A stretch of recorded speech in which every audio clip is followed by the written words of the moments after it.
That movie sucked. I kind of liked it. Movie Night Crew Network. At that moment, Harry fully understood, for the first time, why people said Dumbledore was the only wizard Voldemort had ever feared. The look upon Dumbledore's face as he stared down at the unconscious form of Mad-Eye Moody was more terrible than Harry could ever have imagined. There was no benign smile upon Dumbledore's face, no twinkle in the eyes behind the spectacles. There was cold fury in every line of the ancient face. A sense of power radiated from Dumbledore as though he were giving off burning heat.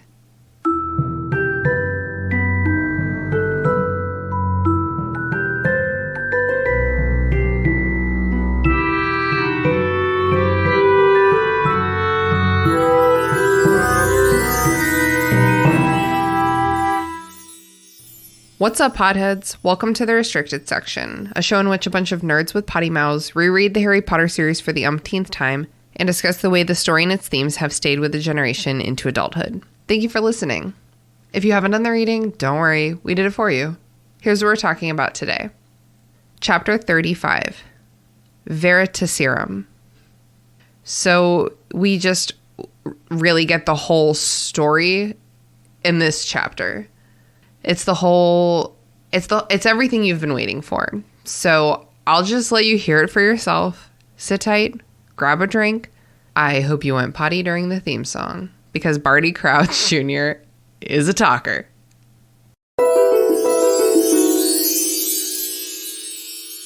Welcome to the Restricted Section, where nothing is what it seems. I'm your host, Christina. I'm sort of overwhelmed by all of the information that we learned in this chapter, but I know I'm going to be okay because I am with my hyper-focused friend, Haley. Say hello to the listeners, Haley. Hello, listeners. I'm Haley. Oh, yeah. And I'm freaking stoked because our special guest today is Zach from Belated Binge. Say hello to the listeners, Zach. Hi. How are you? All doing of you. So good. Yes. Listeners, respond now. How are we doing? Okay, good. Great. So, Zach, what are your pronouns for starters? He, him, his? Did I say that right? I'm still getting used to that being a question that is asked of me. So I make sure I actually respond correctly. Like, what order does it go in? Right. Exactly. So tell us a little bit about your podcast, Belated Binge. The idea of the podcast was birthed from my past life, which was spent in small town radio. I loved being a radio host. I loved having a microphone in front of my face. I loved paying my bills more. So I went and got a real job. And for almost a decade, I thought I'd love to do a podcast. And so it was time to figure out how to do a podcast. And I also have a lifelong habit of literally missing out on pretty much everything popular and good. I come around super late to everything. So that's your brand. Right, exactly. For example, I'm covering Harry Potter currently on my podcast, which is undoubtedly how you learned of my existence. And I am literally the same exact age as movie Harry, like in the movie canon. Nice. Down to like days apart. So somebody else can do that math. Yet I didn't actually finish the series until my mid-20s. Mm-hmm. So now I've done it. I'm going back, a lot like you, a chapter or two at a time, and just saying whatever comes to mind. Yeah. And a lot of things do come to mind. They do. Indeed. They do. Yeah. And something that I'm so impressed about on Belated Binge is that you have episodes where it's just you, which is like something I cannot imagine. It is most of the episodes to this point. Yeah. Like what? I cannot imagine like how organized your mind must be to be able to just like talk to yourself for a whole episode. Like that's wild. I have to take a lot of notes. I do. Yeah. And honestly, peek behind the curtain. That's also why I have segments in the show so that it can keep me like organized, so that I'm kind of filling a very similar format each time. Like obviously it's not the same show over and over again, but it flows similarly each time and it keeps me on track. I'm not literally just rambling to myself for an hour. I guess that makes sense. That's like dangerous territory. If you're like, well, I'm just going to go and see what happens. That was my intro episode, and it is quite the ramble fest. Here are my raw ass thoughts. Enjoy. Exactly, yes. If you're going to go listen to it afterwards, you are greatly welcome to. Might want to start with the chapter episodes. I think it's a given that any podcast, it's just wrong to judge them by their first episode. That same. Is that the one I'm thinking of? I think that might have actually been the one that I was thinking of that got me here. So, are we saying that really at his core, He's a Viking. So, Zach, what Hogwarts house are you? According to Muggle, Potter No More, I think is what Mugglecast has been calling it. Potter No More. Oh, that's so funny. What the fuck? I've never heard of that. According to that, I was a Ravenclaw, which makes sense, right? Like, who's a nerd enough to do a podcast about a book? A freaking Ravenclaw. Yes, we do attract a lot of Ravenclaws here. I did get Gryffindor one time. I took the test 3 times. I wanted to see if I could manipulate it, and I could. So I got Gryffindor the time I tried to get Gryffindor, and then I took it again just because I was bored at work one day. And 2 out of 3, I got Ravenclaw, so I figured that must be true. I like it. I guess. And do you feel it in your heart? I really don't care. That's a super valid answer. Well, because I like I said, I didn't read the series cover to cover via audiobook because, for the love of God, I can't just sit and read. It's a lot of pages. Right. And I was in my mid-20s. Like, I didn't grow up feeling attached to the houses in the same way that somebody that literally grew up with the series does. So when I got it, I was like, oh, I didn't expect that. I don't think I'm that smart, but sure, that's a thing. I didn't start introducing myself to people as like, hi, I'm Zach. I'm a Ravenclaw. Oh my God. That's like such a specific energy that's only acceptable in like certain environments. Like conventions and nowhere else. Conventions and this very podcast. Right. Right.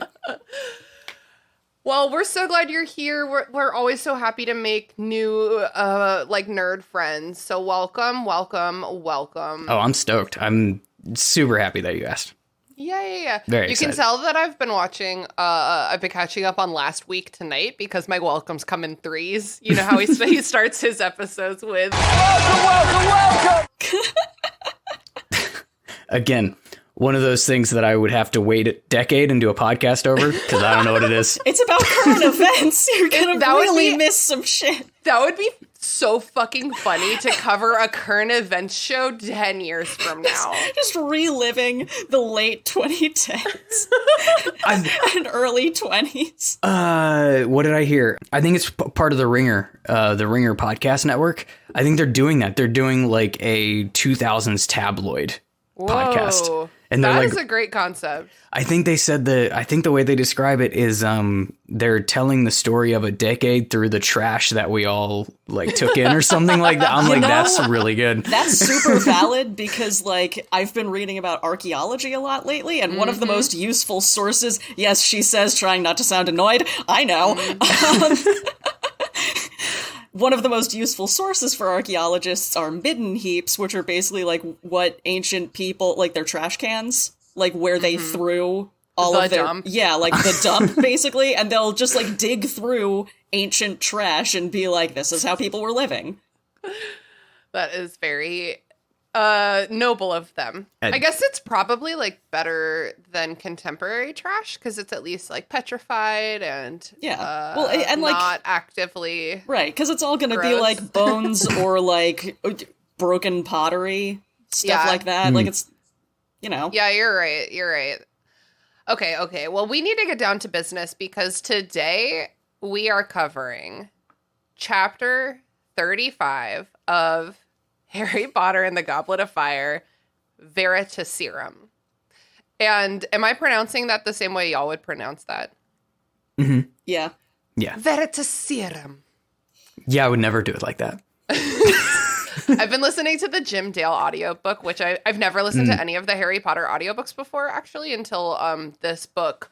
And he is extremely dramatic. And He is. I just love the way he says, Avada Kedavra. And I'm like, oh my God, it is not even a Spanish word. Why are we doing that? That's how I read the quote unquote air quotes on reading. That's how I read the series through. I would do it when I was doing like mundane tasks at my job that I was like, let's just say marketing data nerd stuff. Okay. And I was doing it through YouTube before they would get pulled down for copyrights. So I was like bouncing back and forth on all these different channels. Some would be Jim Dale, some would be Stephen Fry. It was a complete mixed bag. But I got through the whole series, and then all of those channels just started to die. So you did it in the nick of time. I did. It was perfect. Absolutely perfect. I'm lucky enough that, I mean, the Harry Potter audiobooks are like $40 a piece. So I'm lucky enough that I get to rent them through my library app. Or else I could never afford them. I tried. I went to go buy them because I run this podcast, and they like don't count as like your monthly credit on Audible or Libro FM because they're so valuable. So I got them from my library instead, and that's probably for the best anyway, because we don't like giving money to Voldemort.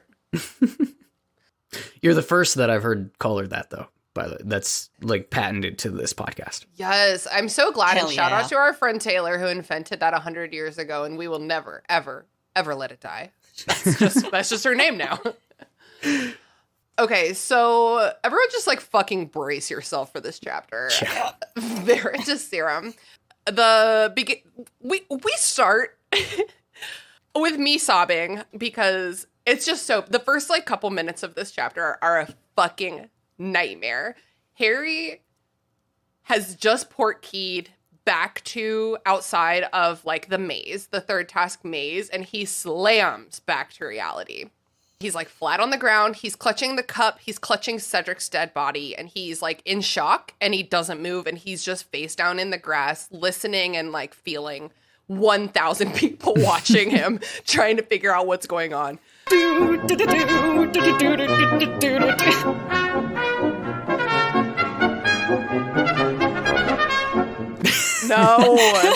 Oh my God. Oh my God. As I was reading this, I was like, thank God they don't show in the book Amos Diggory at all. No. You actually care in the movie too. Because in the movie, he sucks a hell of a lot less. But in the book, he kind of sucks. So it's hard to feel for him so much outside of the fact that like his kid just died. Right, exactly. So Harry's just like face down in the grass. Honestly, big same.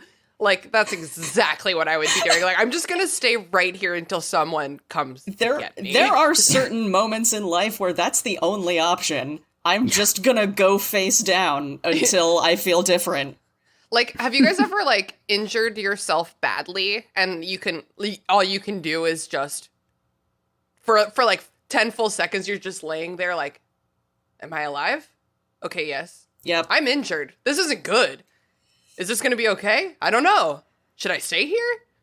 I don't know. Yes, I have. I had a short stint of my life where I raced motocross. Oh my God. And I was not good. I spent a lot of time on the ground. Oh my God. Falling from really, really tall heights in the air. Yes, I've been in that position. Trying to do backflips, like on accident. You know?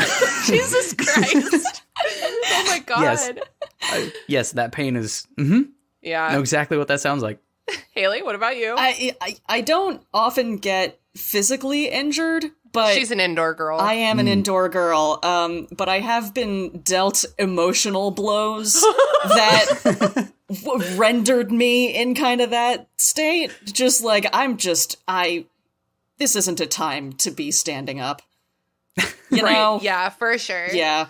Definitely, I mean, not to get too deep, but like for sure, grief is one of those emotions that where it's like, oh, I have to be bent in half right now. Yep. I can't. But for me personally, in college, I injured both my knees separately in longboarding accidents. I should have quit after the first one, but I just really wanted to make sure both of them were down for the count. And the first time that I hurt my knee, I ate shit. My board came out from under me in the middle of a crosswalk, like a very busy crosswalk on my college campus. And I just kind of like laid there for a second. And people came like running at me. And they were like, are you okay? And I was in so much pain that I was like, yeah, leave me alone. Just go away. And they were like, you're in the middle of the road, babe. We gotta go. So they got me to the side of the road, and I was very mean to all of them because I was so embarrassed and I was in so much pain. I was like, leave, please leave. So shout out to all those people who helped me that day, and that one guy who ran into traffic to get my longboard. Did the longboard survive? It did. My knees did not. No, they're fine. I'm fine. So Harry's face down on the grass. Dumbledore grabs him and like flips him over and is like, hey, babe, it's okay. I see what's happening, but like, you're okay. Like, hello, are you? You're are in you the responsive? road. You're in the road. Voldemort like won't. No, Voldemort. Harry Potter, the opposite of Voldemort. Well, he's got 1/7 of Voldemort. This is 1/7 of Voldemort along with Harry.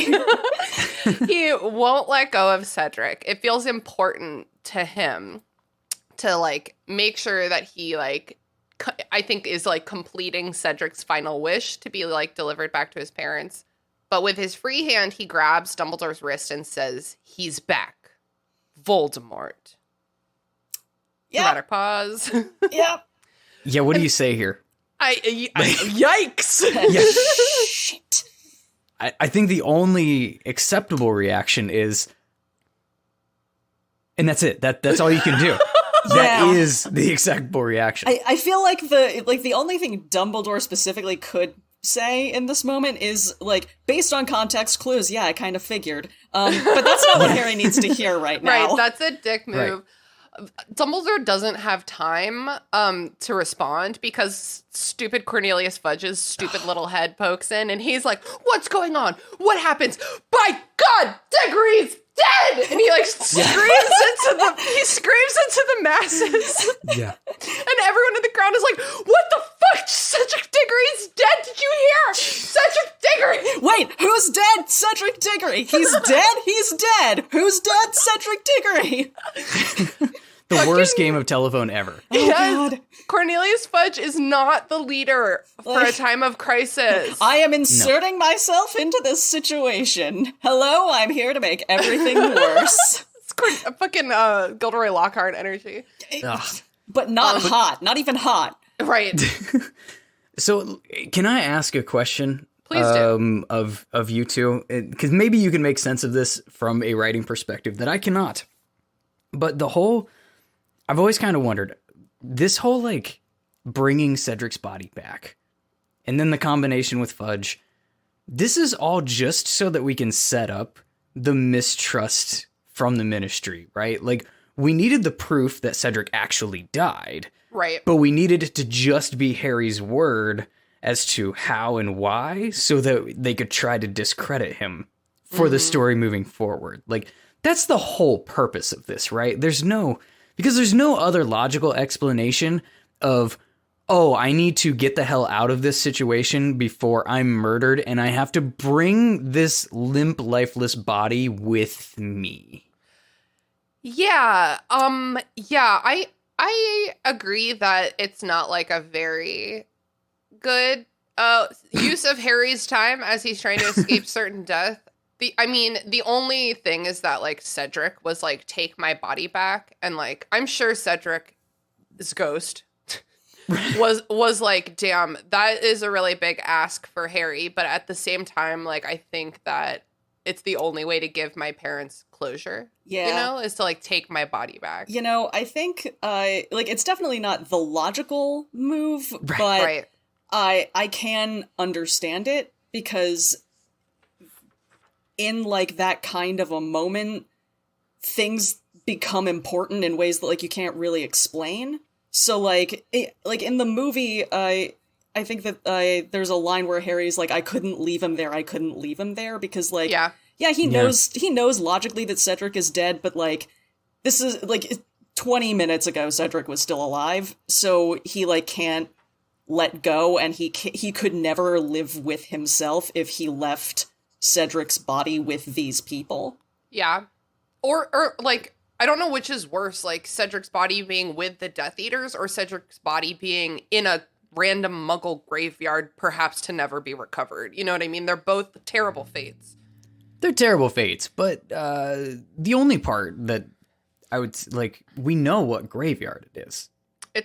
Yeah, I guess we could very easily find the graveyard. Right, like Harry could be like, it was Tom Riddle's grave, and they're like, oh, okay, well, we can go get the kid back from Yeah, I from guess that you're spot, right. I suppose. Also, That would probably be the like- logical Well, thing. I don't think he's thinking things through that thoroughly, and if he was thinking things through to that extent, then the next step in logic is, oh wait, if no one knows that he's back, except for me, then he's going to hide Cedric's body / like destroy That's it. fair. And he like Yeah. he doesn't want to give Yeah, he doesn't okay. want to give them that. Yeah. Okay. That makes a heck of a lot more sense. Way more sense. Here's the real question. If you're Harry in the graveyard, Zach, do you take the body? If I know that it's going to work out the same way that it does in the movie, It like accidentally Where, like, works he- out so well. well, like, because it's almost like it was a drawn up plan. Like, I grew up in sports, and so it's almost like they called timeout right before it happened. They drew up the X's and O's. Here's what you're going to do. You're going to throw a distraction, Right? and then you're going to run from behind this gravestone. You're going to jump on top of Cedric's body, and you're going to Accio the port key / cup with you. And if I know it's going to work out that way, sure. I will give you your request, Cedric. But I think in that moment, I'm going, how the hell do I get to that port key? Right. And then I got to carry the body with me? Like, what? I just had a beautiful vision of Harry's like, okay, I need to do this. And fucking Oliver Wood walks into the scene and is like, hold, time out, toot toot on his little whistle, time out. And then he goes over behind the gravestone. He's covering his mouth like they do on NFL. And he's like, okay, Harry, I took the liberty of drawing up some diagrams for you. Voldemort's trying to interrupt. He's like, sir, I'm going to need you to stand at least 15 feet away. Sir, please, I'm trying to talk to my seeker. Coach? Where's the coach? Oh, I am the coach. I love that. Shit. Okay. Shit. Where's the We can do this. referee? Who's in charge here? Haley, say another sports word. Golf? I don't know. I don't know sports. Scrimmage. Okay. Good. No, you did great. You're done. So Harry is still in total shock. He's like muttering stuff. Dumbledore makes Harry let go of Cedric. It really is absolute chaos. He's not having many like sight. Usually a lot of description that we get in books is like sight, but a lot of what he's doing right now is like exactly what you feel like when you're having like a panic attack or something. Is it's all like vibrations and sound, you know, and it's just like my brain is so full right now. And all of these things feel like they're building up to something. Like everything, like it's like a pot that's about to boil over. Right. Like this crowd. This crowd does not end with everyone politely filing back to school. No, like you hear people arguing about like what to do with Harry in this moment, because Harry's just like, I can't move under my own power. I don't know what to do right now. And then you've got like Dumbledore Amos Diggory's running. He's coming over, and like you just know that this is almost worse than the movie for me. Like Yes! the movie has is. like swelling orchestrals and it feels It's very like a dramatic, very but it's closure. cinematic. Yeah. Yes. It gives Yes. you closure. This is like, oh Christ, this man is about to have the worst possible moment that anyone could ever have. It's like intercept him. Like someone go. Yeah, like that's go what they're handle talking it. about. Fudge. Like someone's got to say something before he comes over and sees. He's undoubtedly already hearing this entire crowd playing the world's worst game of telephone, as we established. Like, wait, which Diggory's dead? I'm here. My wife's here. Oh shit. Yeah. It is definitely the line Dumbledore. This is Fudge. Dumbledore, Amos Diggory's running. He's coming over. Don't you think you should tell him before he sees? And like that's when I start sobbing. Like I'm like, oh my god. But this is Fudge's incompetence. Dumbledore, you should know what to do. Dumbledore, Right, you yes. take care of this. Bitch, you're Dumbledore, wizard I president. can't do this. I can't do this. Are you kidding me? Yeah. He's like, I'm actually on this is your jurisdiction, Dumbledore. I'm at your school, so you need to. Can you imagine if they pass Diggory on to Fudge and he's like weeping and Fudge has to be like, there. There. And like, it's just so frustrating because Dumbledore is very preoccupied with the reality of Harry and Cedric right now. And if Fudge was a real leader, he would be like, Dumbledore, Amos Diggory's coming over. I'm going to go get him. Straight up, you're already doing something. It's like how if someone's like injured or sick and you're performing first aid or like CPR, you're not also the person who calls 911. You need like someone else to be calling 911. And you need to like point at that person, like if there's a crowd of people around, you can't just say someone call 911. Like you have to fucking delegate. Like if to Amos, look at one person, be like, you call 911.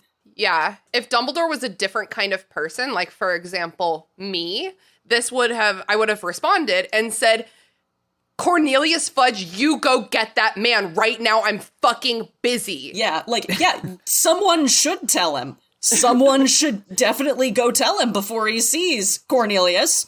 There's no indication that Fudge is going to do anything else helpful after this. He just kind of disappears from the scene. Yeah. Very frustrating. Well, he's the worst. We know this. He is the worst. It's like, so I was thinking about how like in this book, it's so wild because like there's no villain for the whole book until Voldemort comes back. And then it's like, our big bad villain is back. And then in the next chapter, it's like, oh shit, the real villain was Barty Crouch, Mad-Eye Moody. And then in the next chapter, it's like, fuck, the real villain is the fucking wizard president. What the fuck? Yeah. Yeah. A lot of villains coming out of the woodwork. Mm-hmm. And of course, you would think though, like when you think about the crescendo of the series of like, holy shit, our main Voldemort villain is like, that's what would be the main thing. But no, now we're getting like 76 villains all at once. It's like, holy where did all of you come from? We have so many villains that there isn't even enough time to wonder if Snape is a villain right now. Is there a hero left? Is there a single person that's not a villain? Truly. McGonagall. She's very helpful in this. She's doing her best. We'll get to it. Someone grabs Harry and like takes him away. Clunk. Yep. Clunk. Yep. That's gotta be one of the best written like suspense things without specifically saying Moody walked him away. It's clunk. Yeah. The whole thing, because of what I described, the fact that there's almost no vision input during this whole scene where they're walking away, it's audio and like it's like auditory input and Harry having like vague like clunk, clunk, clunk up the marble stairs. Clunk, clunk, clunk along the corridor. It's like that input and that interpretation is like all his brain can do right now. He's like, I hear this sound. We're in this place. Okay. And for us as the reader, we're going, where the hell are we going? Like, where are we going to end up here?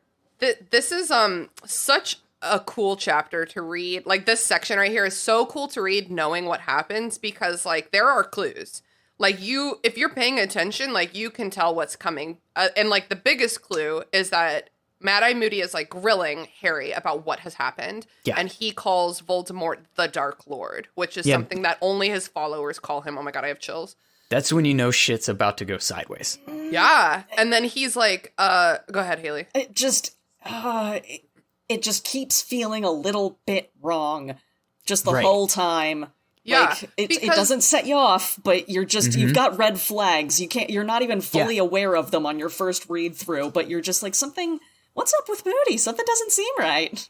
Yeah. Absolutely. Because if this was like the real Mad-Eye Moody, who was like the person he's pretending to be this whole year, he would be like, come on, dude, we're going to get you some fucking whiskey. We're going to sit down. We're going to talk about this. Like, he's like, so preoccupied with like not what happened to Harry, but like what happened to Voldemort. He's like, what happened with Voldemort? Like, oh, the Dark Lord got his body back. He's returned. You dueled with the Dark Lord. And like Harry, the only reason, I don't know if he gives him like a pepper up potion or something, that like kind of brings him back to his senses a little bit. Oh yeah, it does actually say peppery taste. So I think it is a pepper up potion, which they use to cure like common cold and stuff. Yeah, I don't even think like you need it like medicinally. It's just this is something I read recently that like if you're having an anxiety attack or a panic attack, a good way to kind of snap yourself out of it is to just fully bite into a lemon. Oh, because like the shock surprises you out of your spiral, and that's interesting. You can kind of think more clearly. It's like scaring the hiccups out of someone. Yeah. I've heard of people doing the same thing with like radishes, just anything startling. Or a good slap to the face is like a very classic. I actually like love that trope. Like obviously it's not great when there's a hysterical woman and the doctor is like, medically I must slap you. But I was reading And Then There Were None by Agatha Christie recently. And there is a moment where one of the women is like hysterically crying and she just gets a slap across the face and she's like, thanks. No, thanks. I feel better now. And I just love that. How messed up is that book, by the way? No, we so messed Completely up. We don't jacked. have time. We don't have Good time. Lord. What do we got? Yeah. Yeah, and honestly, the pepper up potion, like I said before, like the real Mad Eye Moody would have been like, here's some bourbon. It's same basic principle. Mm-hmm. Fire whiskey. Yeah. That's what it is in this world, right? Yeah, you're right. Which I just imagine is Fireball. Yeah, spicy. Yeah. Fair. So they're in Mad Eye Moody's office, and Harry, like, after he takes this pepper up potion, he suddenly remembers that there's a Death Eater at Hogwarts. 0% on guard against this person who just abducted him. Well, he makes sure to tell the first adult he sees as soon as he remembers. He's like, oh my god, Professor Moody, there's a Death Eater at Hogwarts. And Mad Eye Moody's like, yep, there sure is. Yeah, I know who it is. But even the wording up to that, it's you could still you feel it escalating. You feel like this is not right. There's something weird but it's not just like blatant smack you in the face. Oh, this dude, not only is it not, this dude's not who he seems, but literally like, is this dude like bad? Is this like not good? And it kind of builds towards it rather than just being a total shock and like, oh, here's the reveal. I mean, the whole thing, the whole confession just keeps building and building and building. Like there's a disconnect up until this point in the conversation where it's like they're having two different conversations. And they are, but like the first time you ever read this, I just remember being blown away by this chapter the first time my mom read it to me, because of course it was like, I didn't see any of this coming. It's so convoluted. How could you? And so I'm sitting there like with theories, I'm sitting there like, is it Snape? Have we been getting faked out over and over and over this whole time only for it to actually be Snape? And she never stopped wondering that for the rest of her life. God damn it. But like these are literally two different conversations going on, and even before you know that for a fact, you feel the disconnect, and it makes the whole conversation feel so unbalanced and unsettling. Yes, it is unsettling. I mean, this chapter I think is a really good example of how the woman who wrote this is a very skillful storyteller, but at the same time, she's a bad writer. And there's a line I'm going to read when we get to it that's like, that's just bad writing. That's actually god-awful writing. But the way that this scene unfolds is so masterful. Yeah. And like, even down to like, I'm looking right here at the line where Mad Eye Moody is like talking about the Death Eaters, and he says, how did he treat them? Did he forgive them? And that is like, I think the first like red instead of orange flag. Yep. But that's when Harry's like, oh, fuck, there's a Death Eater. There's a Death Eater here. So we don't even have time to think about it. We're already moving on from the red flag. So it's like, it's constantly just like making you uneasy with the situation and then like distracting you because Harry's so distracted right now. Mm-hmm. I know who the Death Eater is, he said quietly. And then Harry's like, Karkaroff? Like, did you get him? And Mad Eye Moody's like, it's not fucking Karkaroff. At this point, do you even remember that Karkaroff exists? At this point in the story, like he said that he's like Karkaroff, and I'm like, oh yeah, that's a character. So I have a couple questions about this. First things first, Karkaroff fled tonight when he felt the Dark Mark burn upon his arm. He betrayed too many faithful supporters of the Dark Lord to wish to meet them, but I doubt he will get far. The Dark Lord has ways of tracking his enemies. Two things. One, that's a bummer, because Karkaroff could have gone to Dumbledore and been like, hey man, my scars, no, not my scar, the other thing, my tattoo's burning. It's bad. I'm a little freaked out. I really don't want to go back to them. Can I maybe have your protection? And Dumbledore would have been like, yeah, dude, of course. Go stand over there with Snape. You guys have a lot in common.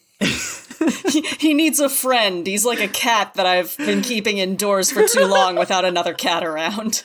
So it's just sad that Karkaroff, like, flees. Because I don't think he can protect himself if Voldemort comes for him. He can, but he lasts a while. We learned in the next book, like, he did better than people essentially would have thought. Okay, that was going to be my next question. So he does come up again? I don't remember that.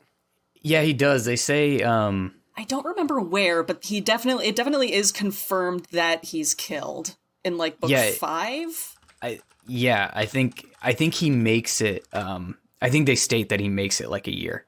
Right. Mm-hmm. Wow.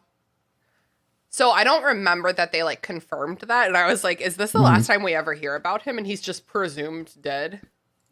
No, we get one mention. It was, and I think is it in book 5 or is no? It book 5 I think or it's 6? in book 6. I think it's in book 6, like at the beginning where they say like, Karkaroff was found dead or whatever. Like he made it like a year. Yeah, it has to be one of the scenes where like Harry is dreaming in like Voldemort, or like one of the scenes where it's just from that perspective. Oh yeah, yep.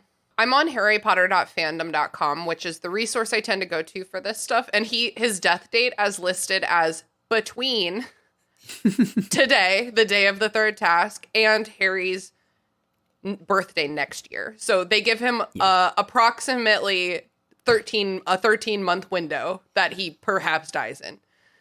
Yeah, because I think it's during this, because it was in the summer. It was in that like before school period. Yeah. Right. Maybe it's like a article that they found his body or something. I don't know. It's confirmed. That's the extent of my knowledge. Okay, well, we'll find that later. I think it's right before the will.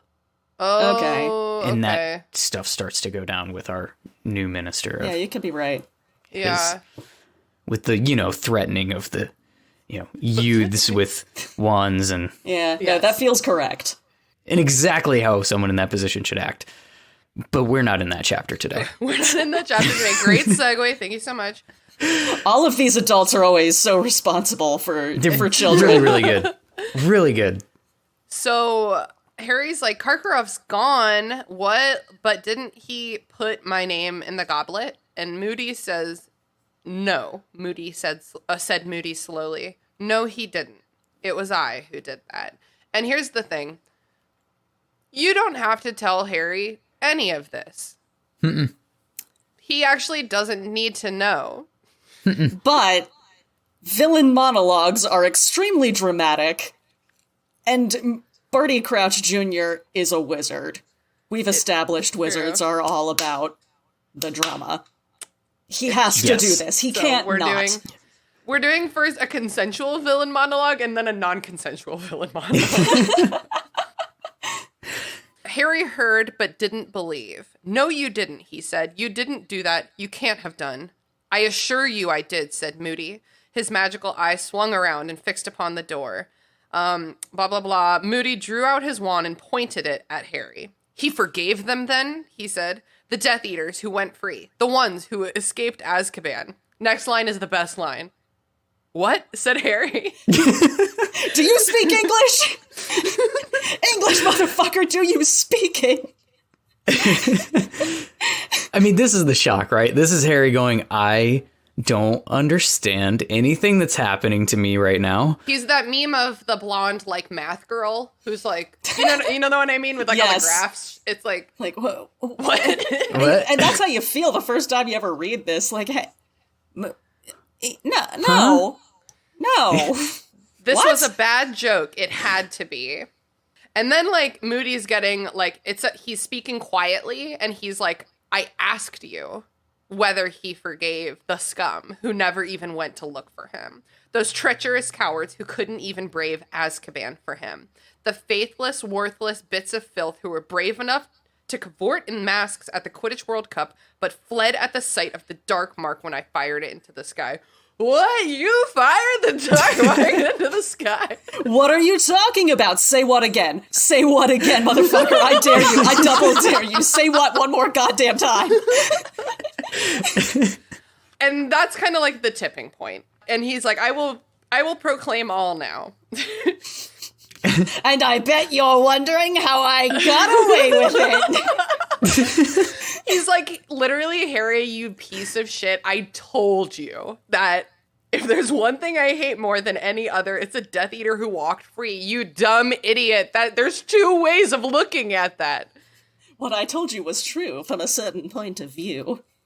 So he's mad that Voldemort didn't torture his followers who didn't do as much as he did. I get it.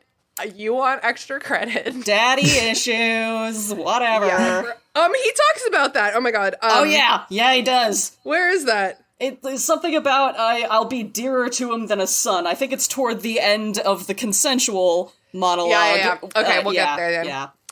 As I was listening to this, who put your name in the Goblet of Fire under the name of a different school? And the fact that he's like phrasing this as questions, I could just picture Harry being like, I don't know. Like, I don't fucking know. I've been wondering that for the whole book. The whole book. I thought I was exempt from exams this year. Who frightened off every person I thought might try to hurt you or prevent you from winning the tournament? And it's like, well, you already used an I pronoun in that sentence, so I guess it was you, buddy. Who nudged Hagrid into showing you the dragons? I did. Who helped you see the only way you could beat the dragons? I did. And it's structured so performatively. He should be pacing with a cape. Like, he's so dramatic. Trauma! Well, and this thing too, like, can we just for a second, give recognition to the fact that this whole plan is a house of cards, just ready to completely crumble at any moment. And this dude is, like, practically manic. Mm-hmm. He's a complete lunatic. How did he keep this whole thing? He's been doing improv for a year straight. You'd be insane at the end of it too. He's also been teaching like a full course load. Right. And apparently good at it because everybody loves his class. I'm fascinated. Just a brief segue. I am fascinated by every implication of Barty Crouch Jr. as a character because, like, yeah. I want to know what's going on in his head. Like, I don't understand half the shit he does. Like, getting dragged to Azkaban and, like, screaming and, like, I didn't do it, and then this whole thing of, like, I'm the most loyal ever. Like, I seem to recall you screaming and crying, so either you're an amazing actor and we're even in that moment, or that was the moment that you snapped and decided Voldemort's my daddy, now I don't care if he's dead. I think that, like, David Tennant is part of, like, what tips, I mean, your second option, it's like David Tennant's Barty Crouch Jr. can only be like an unhinged villain. I'll show you mine if you show me yours. Who has snapped in prison. Whereas if they had cast someone else, it may be different. It's just, he seems more innocuous in the book. Like, if you're going to cast David Tennant, like, unhinged villain is one of, like, 3 typecasts that David Tennant does and does well. Like, it's, right, yeah. Like, he's really good at that. I think probably, like, my experience watching him in, like, Doctor Who makes me, like, trust him more, you know? Yeah, that's one of his other typecasts is, like, delightful trust, like, his doctor persona, and then there's, like, his Crowley persona from Good Omens, Right. and then there's Hot. this All three dude. of them. Hot. Yeah, no, they're all hot, but like his unhinged villain thing is like, you're just unhinged for the sake of being unhinged, whereas like the book character, like when he gets arrested, like in the movie it's like, hello, father. Hello, father. Like he's already at that level. And like in the book, he's like a teenager. He's like a dumb QAnon like teenager that got radicalized on the internet and joined this hate group to get back at his dad, and then got actually radicalized when his dad was like, well then fuck you, and sent him to prison. And as a reminder, it is not clear if he actually played any part in torturing Neville's parents. That's what he was arrested and imprisoned for, but there was literally no evidence. That's true, and it's never confirmed. It's never, ever confirmed. I have so many questions about this dude. Yeah. As long as he's not doing the tongue thing, I don't care who they cast. They had to give us a hint for us movie idiots to... Yeah. It's worth noting that, like, as I mentioned, this is when he's like, fuck it, I'm doing the monologue. And he, like, stops watching the door with his magic eye. Yeah, that's weird to me, simply because he just did it. You know what I mean? Like, if it hadn't been called out that he had just been checking it, so he was cognizant of it, it's almost like he's coming unhinged in this moment and forgetting to look, like he's just getting too worked up, and it's like... Yeah. You were able to hold your shit for like a year. But that's the classic that's the classic villain monologue every time though, isn't it? Like he's because bad guy. Well, he thinks he's safe. He thinks like, well, the plan's already worked. Like even most villain monologues, it'll be like while James Bond is tied up hanging over a pool of sharks or whatever. Dr. Evil, it's about the sharks. When you were frozen, they were put on the endangered species list. We tried to get some, but it would have taken months to clear up the red tape. And they'll be like, well, like, yeah, I haven't pulled off the plan just yet, but I'm going to in 3 minutes. Here's the timer counting down. So I might as well tell you everything. I want a James Bond movie where Haley is the villain. Oh my god, I would do it. I would do it. I think I would be a really interesting Bond villain, actually. I think so too. I would wear this exact cardigan. So, like, Barty Crouch Jr. is sitting here like, all right, well, the plan already worked. Like, I sent him, like, the only thing that hasn't worked is that Harry Potter isn't dead, but, like, my master's back, confirmed, so I can't lose. I checked the door, no one's outside the door, and then, like, that's where he's like, I don't need to worry about this, I'm just gonna keep spiraling out. And every single time in the villain monologue, as soon as you start spiraling out and getting a little too braggy about all the shit you pulled off, that's when it blows up in your face. Yep. And you've lost your constant vigilance. Right. Yeah. Don't count your chickens before they hatch? Yes. Or is it don't count your eggs? No, it's don't count your chickens before they hatch. Right, because you can still have eggs even if they don't hatch. Mm-hmm. I don't know. We're at Easter time. Eggs come from rabbits. Like, none of it makes sense. So Mad Eye Moody goes on laser focused on Harry. He's pretty much like, you're such a fucking idiot that this was extremely hard for me. I had to use every ounce of cunning I possess. As long as you got into that maze, preferably with a decent head start, then I knew I would have a chance of getting rid of the other champions and leaving your way clear. But I also had to contend with your stupidity. The second task, man. God damn. That was when I was most afraid we would fail. I was keeping watch on you, Potter. I knew you hadn't worked out the eggs clue, so I had to give you another hint. And Harry's like, you didn't. And it's like, he's being so stupid because it's like, he's been manipulating a lot of things. Like, he's been confessing to it. He did do it. He told Cedric to open it underwater, and I would love to know the circumstances of that scene. Like, how did Mad Eye Moody very casually be like, oh yeah, hey, what up, Cedric? Have you tried opening that underwater? Don't tell them I told you. Yeah, don't say it. And something just occurred to me in this very moment. Mm-hmm. Barty Crouch Jr. is baby Dumbledore. Would you care to elaborate? This plan could have been totally fucked at any moment.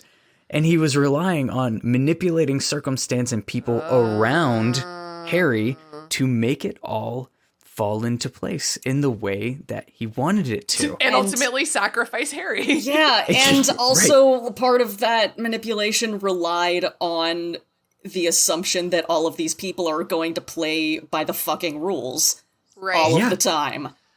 Because good people are easy to manipulate. Yeah, and then every time Harry then, like, didn't, it fucked him up. Yeah. The only difference is, like, well, the end goal, for one, and two, it's a little bit of a sloppier version. It maybe wasn't thought through quite as elegantly as our all-knowing czar of Longbeard. Yeah, I do definitely see your perspective. When you first said Baby Dumbledore, I just got really caught up on just what I don't want to picture a baby version of Dumbledore. I was like, what the fuck? You don't want to picture a baby in a giant wizard hat? Wow, baby wizard was a parasite? He set me up with my wife. With like a beard. It's 100% an infant with Jude Law's head on it. Just like plopped on there. I hate it more. That's very upsetting. I don't like that mental image. With the beard that apparently grows like 12 inches in 3 years. Yeah. And he's 146 straight out of the womb. It's like Benjamin Button. So Dumbledore right now is like 2 months old. Yeah, he's nearing the end of his days, or the beginning of his days. We're getting into some getting very tricky. upsetting Is he a phoenix? implications. Canon, Dumbledore's a phoenix, and Barty Crouch Jr. is his offspring that got really fucked up along the way. There's one in every family. So he's like, I told Cedric to help you with the second task, but even then, Potter, even then you seemed likely to fail. I was watching all that time, all those hours in the library. Didn't you realize that the book you needed was in your dormitory all along? I planted it there early on. Good pun. He planted it there because it's magical water plants of the Mediterranean. God, But think about this. Of course he didn't realize it. Because why? You didn't give the book to him. Right. You gave it to Neville. And all of a sudden that's supposed to mean, oh yeah, Harry's totally going to find it. Because he spends his time looking for books. Here's the thing. Mad-Eye Moody goes on to say, I expected you to ask everyone and anyone you could for help. And frankly, so did I. Mad-Eye Moody, I did too. Why? Wasn't he asking people if they had any ideas? He is in a giant student body. Pride and, no one exists for him outside of Ron and Hermione. Those are his only two friends. Like, he doesn't hang out with anybody else. It's true, but he was also kind of disowned by the entire like student body throughout this whole thing. He was ostracized. Not Neville, never. But that's also Not probably Neville. like an underestimation of Neville. It's Oh, like, yeah. well, he can't help. Well, yeah. Wow. But why would you expect Neville to be able to? Yeah, exactly. Well, because I think that the solution he was looking for, he like never expected it to be a plant that he could just eat. Yeah, I feel like that's kind of the major failing, because he was exclusively looking for spells. Yeah. Which is, this is the same mistake they made when they were trying to figure out who Nicholas Flamel was. Like, Right. Yeah. Looking for the wrong kind of book. It's not a spell, buddy. It's an item. Yeah. It's an object. Right. Those exist.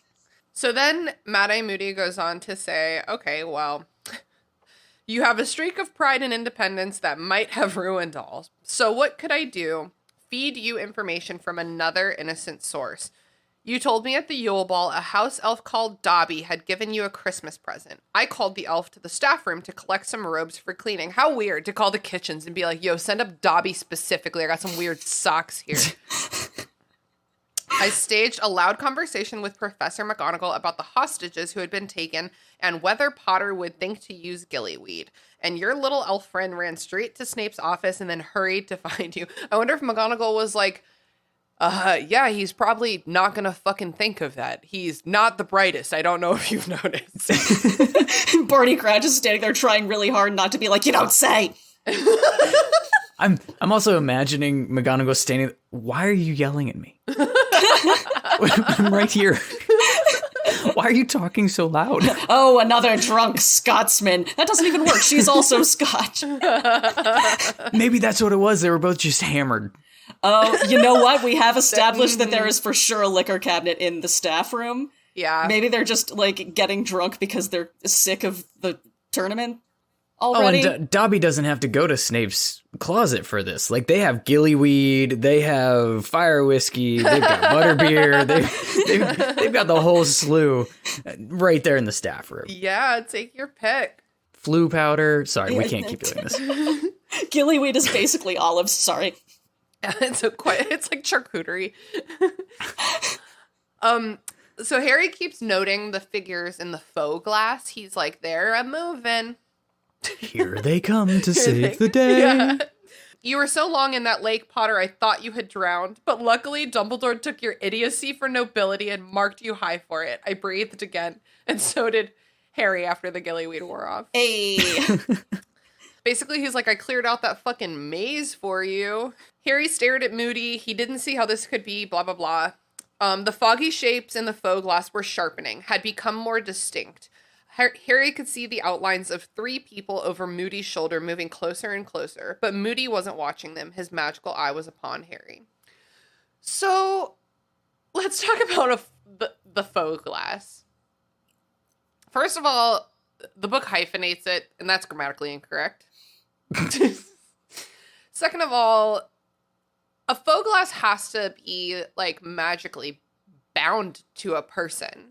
A single person, in order to interpret that person's enemies. This has been tormenting me for years. Okay, great. You've thought about it a lot more than I have. Well, because if this is Alistair Moody's faux glass, the real Alistair Moody, and it's connected to him in order to predict, like, or to, to represent, to depict his enemies. The real Alistair Moody is in a locked chest in that room in like a magical sleep. So the faux glass should be showing Barty Crouch. the fake Alistair Moody. Yeah, Barty Crouch as Moody right Junior. now. Yeah. So what? Yeah. Is this like Bluetooth? Like the closest to it just connects?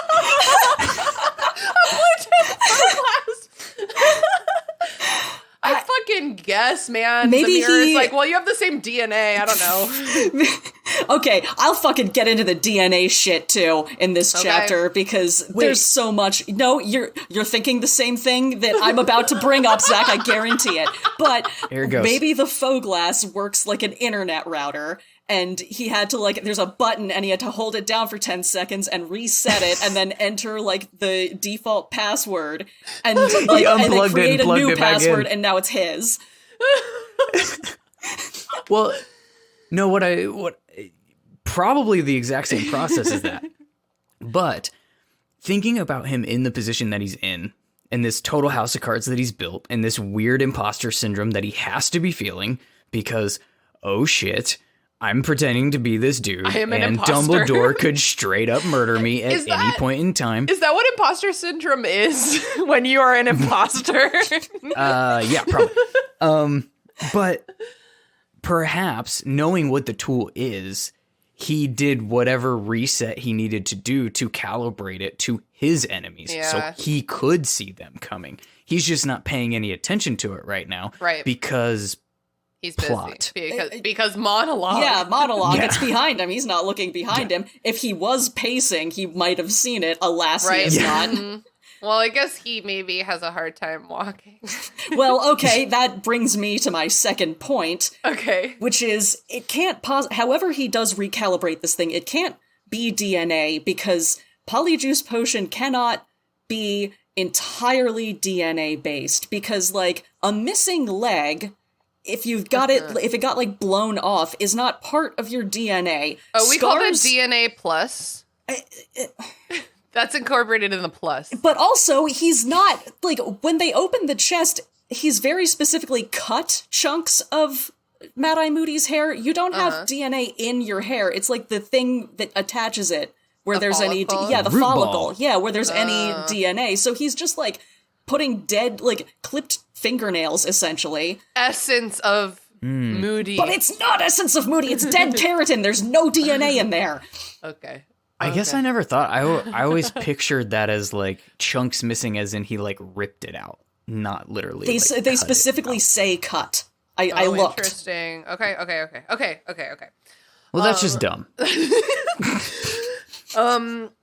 So basically, he's like coming to his crescendo. He's like, the Dark Lord didn't kill you, but I will. And a one. And a Wait. two. I will be honored beyond all other Death Eaters. I will be his dearest, his closest supporter, closer than a son. Wink. Wink. Closer than Bellatrix, even. Daddy. Oh my god. There's another line, I think, during his Veritaserum, which is the name of the chapter, and we haven't even gotten there yet, where he says, I'll bring it up when we get there.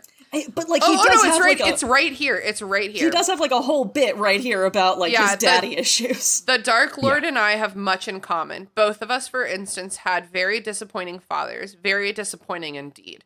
Both of us suffered the indignity, Harry, of being named after those fathers, and both of us had the pleasure, the very great pleasure, of killing our fathers to ensure the continued rise of the Dark Order! Exclamation point. You're mad! You're mad! Harry says, like, I don't know. He just says, like, I don't know what else to do right now. Okay. So then, Mad-Eye Moody is like, I'm gonna kill you! We'll see who's mad! We'll see who's crazy after you're dead! But this is where he thinks he's gonna get rewarded for killing Harry. Yeah. Which is, like, flat out not the case. Yeah, Voldemort's not gonna come, like, get you.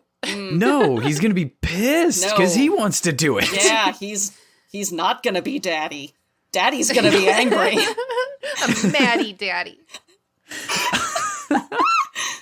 They're about a fight or whatever. When stupefy, there was a blinding flash of light, and Mad-Eye Moody, his office door gets blasted apart, and he's thrown backwards, unconscious. And Harry's like, what? And he looks in the faux glass, and it's Dumbledore, McGonagall, and Snape, which, you know, when Snape is part of that trio, yeah, I like the guy. Yeah. He's a good deputy to the deputy headman. And so that's like in the faux glass, like crisp as day, like a mirror. And then Harry like whips around, and they're in the doorway. And it's bad. At that moment, Harry fully understood for the first time why people said Dumbledore was the only wizard Voldemort had ever feared. The look upon Dumbledore's face as he stared down at the unconscious form of Mad-Eye Moody was more terrible than Harry could ever have imagined. There was no benign smile upon Dumbledore's face, no twinkle in the eyes behind the spectacles. There was cold fury in every line of the ancient face. A sense of power radiated from Dumbledore as though he were giving off burning heat. That's pretty cool. This is literally one of my favorite things about this chapter, is that we get fierce Dumbledore. Fierce, baby. Yeah. Baby. Yeah. Because for me, Dumbledore is the most fascinating character study in this series. I know some people say it's Snape. Those people are wrong. Like, I think they're both great. But he's become the running theme throughout my podcast. Not to do like random plug, but like that is so I literally have been reading through and trying to piece together the Dumbledore master plan, like as things are like, what does he know now? Yeah. What's his game behind off of the pages and stuff like that? And in this chapter, we get like, oh, this is like badass Dumbledore, and we don't get enough of badass Dumbledore. Yeah. I need me more badass Dumbledore. Yeah. No, we have kind of the same conversation a lot of like, you can read minds. Are you doing this on purpose or not? Right. Like, are you behind this? I don't know. Right. But then that's exactly like literally next bullet in my notes is, but this is where I call bullshit on a lot of this. This is badass Dumbledore. And we're supposed to believe that all the way up until this point, he had no idea that this person was an imposter until he took Harry away from his side in a moment where the real one wouldn't have. Like, this is a person who literally knows when people are lying and like full of shit. This is a person who is a skilled legilimens and is capable of reading minds. He is literally like the vessel of the story. He's written to be all knowing. When stuff needs to be explained in this story of how the hell things work, Dumbledore tells you because he just knows. And yet he didn't recognize a fraud of a person that he's supposed to be extremely familiar with and be like good friends with for like decades until this moment. See, I think I've also wondered that, but there are two things that make me think that they just got one over on him. Actually, there are three things. Narratively, this is like the point in the story where everything goes wrong. This is like in a beat sheet, this is like the all is lost moment where everything like, oh shit, Voldemort's back, oh shit, Mad-Eye Moody's an imposter, oh shit, Fudge sucks.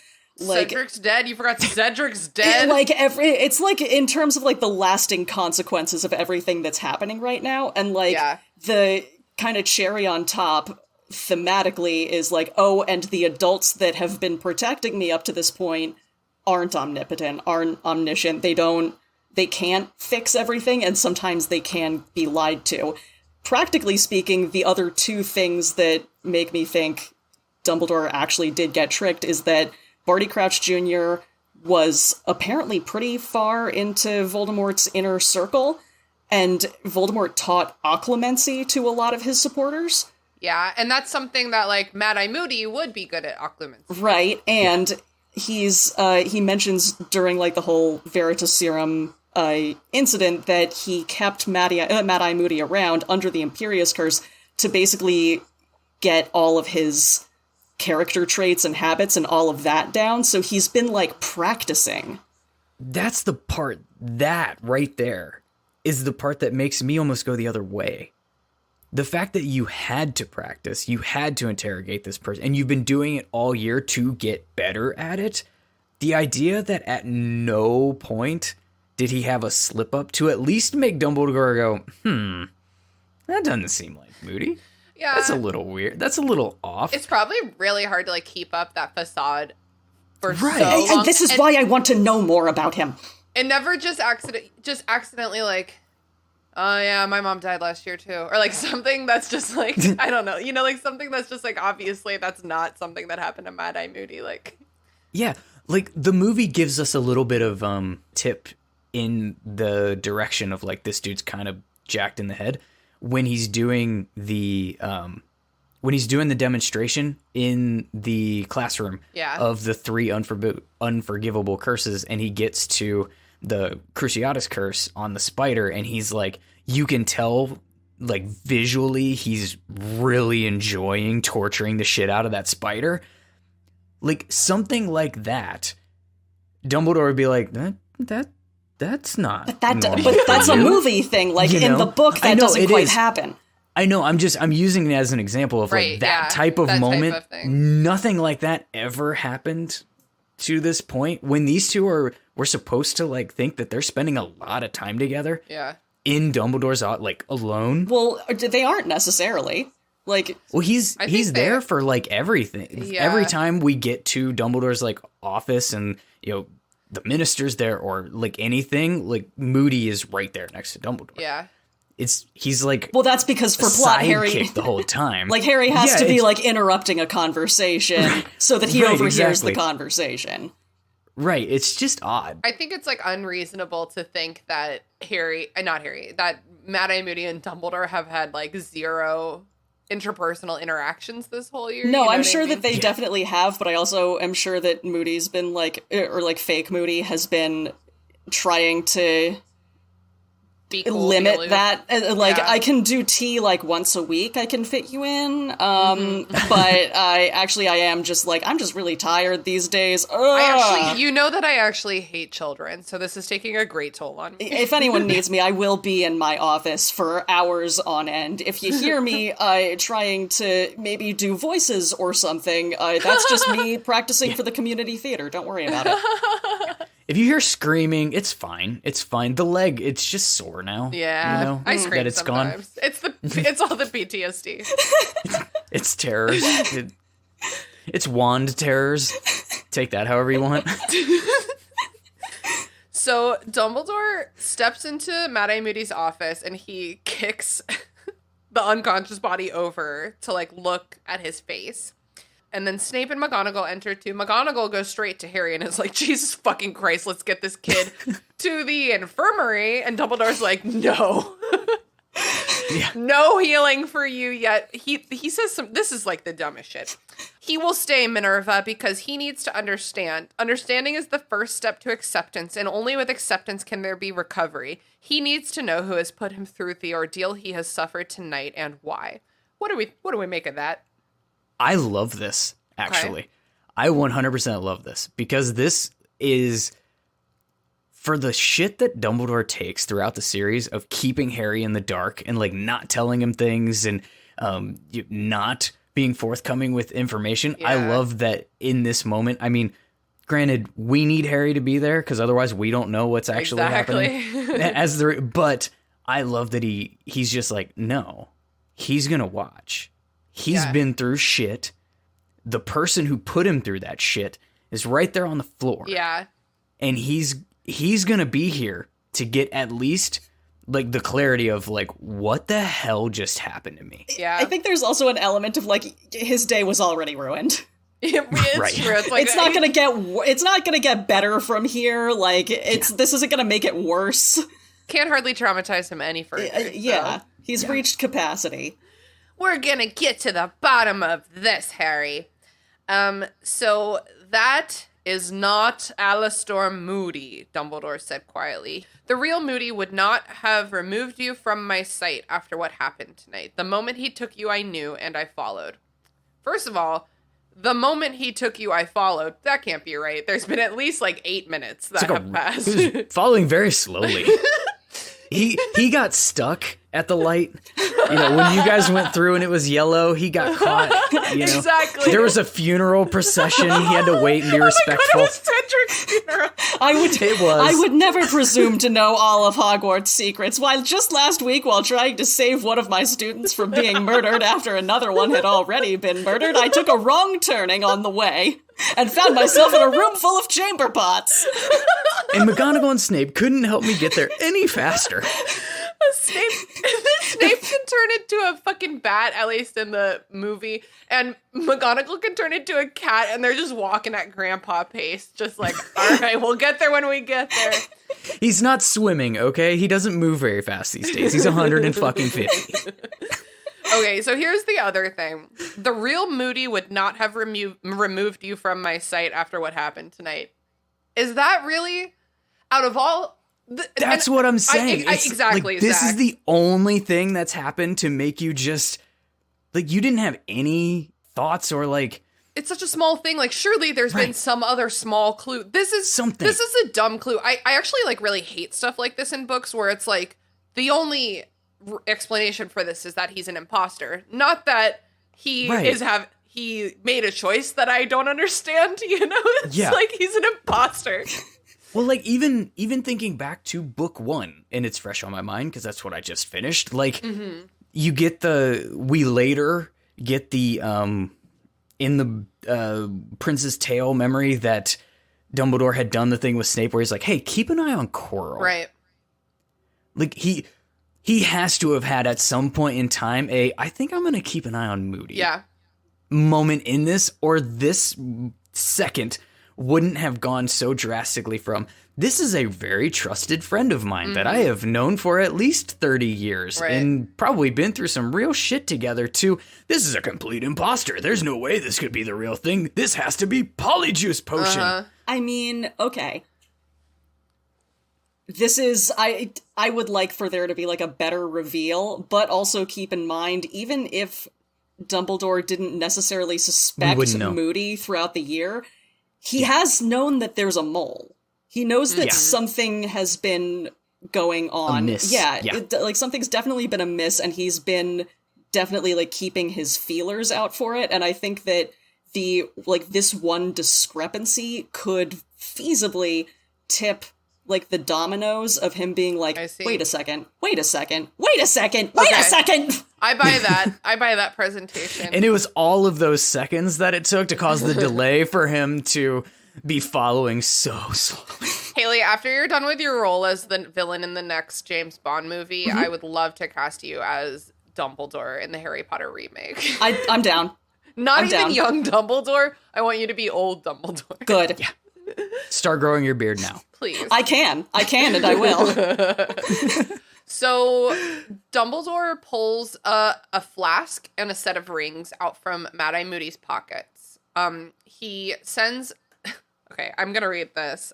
Severus, please fetch me the strongest truth potion you possess and then go down to the kitchens and bring up the house elf called Winky. Minerva, love this, kindly go down to Hagrid's house where you will find a large black dog sitting in the pumpkin patch. Take the dog up to my office, tell him I will be with him shortly, and then come back here. I love that so much. Here's the thing. Why are we asking Minerva McGonagall, the deputy headmistress and the most badass bitch on earth, to do the job that a Patronus can do? Because he has to be let up into the office. Oh. Yeah, true. There's a password. Somebody has to let it, like, we have to keep in mind that he's also still like the most wanted fugitive in this world. I love when I ask a question and I'm like so snarky about it. I'm like, how on earth? And then I get like a very reasonable response and I'm like, oh, okay, cool. What I want to know is like, how is Sirius keeping his shit together? You imagine him just like sitting, just real calm and in dog Sirius, form, just like, stay. Somebody come get me, please. Yeah, he's not known for Did you give him staying. a bone to chew on? Like, what the fuck? How is he? Plenty of bones to chew on because he That is used to be people, yes. Mm-hmm. He's in the place where Barty Crouch Sr. was buried. That's literally where Sirius is right now. So he can find some bones. When McGonagall comes out to get him, he's like sniffing around. I swear I smell something. There's a fucking body here. There is. He's like, I'm not even a cadaver dog, but something is not right. Something's going on here. Also, Hagrid for sure has weed in his house. He's not going to snitch on Hagrid about the weed, but if there's a corpse on Hagrid's property, he's going to be like, hey, Hagrid, someone put a corpse on your property. Also, for sure, Karkaroff has a bomb on him. Like, those are the three things dogs can smell for, right? Yeah. Weed, That bombs, he's sitting there cadavers. and he's got Barty Crouch in his mouth, just happier than shit, tail wagging. Living I'm his about to best celebrate life. with Harry that he won the Triwizard Tournament. This is going to be great. Snape and McGonagall leave to do this. Dumbledore tries all of the keys on the ring and all of the locks on the chest. There's 7. Of course, it takes 7. Mm-hmm. Magically strong. Until he finds the last one. Obviously, I don't even think that's convenient plot stuff. It's always the last key you try. Yeah. Well, why would you keep going? Yeah. If you didn't get past the. The thing is, I think if you went from like the opposite direction and used like key number 7 first, it wouldn't do anything. I think that it's like a inconvenient on purpose magic thing of like you've got to use all 7. And Dumbledore's very stressed and mad right now, but I just picture him in his head being like, this is a pretty clever device. Like, oh god, I need to get me one of these. Yeah. No, come on. This is dumb. He probably made the thing. Yeah, you're right about that. So he unlocks the chest and there's like, inside is the real Mad-Eye Moody, missing his wooden leg and his magical eye. He is alive. He's under the Imperious Curse and he is fucking freezing. I was having an incredibly, just awfully disturbing conversation with a friend of mine about this moment in the chapter. Okay. That I'm gonna relay in an edited form, even for this podcast. Okay. But he's like, he just casually says, "You know, the bottom of Moody's trunk just smells like semen, right? Like this guy's been down there for 9 months by himself. Like it, it smells like cum." And that got me thinking, like. After immediately thinking, oh yeah, that makes sense. And I was like, wait a minute. What does it smell like at the bottom of Moody's trunk right now? Like, Barty Crouch Jr. has had to keep him alive so that he could harvest the hairs and so he could interrogate him. But like, he hasn't had to bathe him Right. How often is he cleaning things up? This dude has been stuck here for 9 months. Is there like a chamber pot? Okay, important question. He's unconscious. He's under the Imperious curse. Can you Imperious someone to simply live without food and without taking a shit? Like, can you Imperious someone to simply continue living in like a comatose hibernate? state? Yeah, almost like hibernate. I don't think we can do that biologically. Are you thinking because of the bear's butt plugs? The bears get butt plugs when they hibernate. That's no, I wasn't thinking that. I didn't even know that was a thing. They do. And a bear's butt plug They has do. never come to mind They do. in any context. Is this revenge for telling you about cloacas? I don't like this information. All right, you don't need to bring that up. Well, you brought up bear butt Wait, plugs. so you didn't know, Haley? No. I knew something about the wilderness that you hadn't previously read in a book. Nope. No, you knew. because they hibernate and I mean... I didn't know. I knew about the hibernating. I didn't know about the butt plugs. Okay, so No we clue. don't think that you could just Imperious someone with a will to live without giving them food and water, basically. You would think like he's got to be doing the Silence of the Lambs thing, right? You know, Yeah. it puts the lotion. But then it sent me down another spiral because this is how I exist in the world. Uh-huh. What would happen if you drank polyjuice from a dead person? Oh.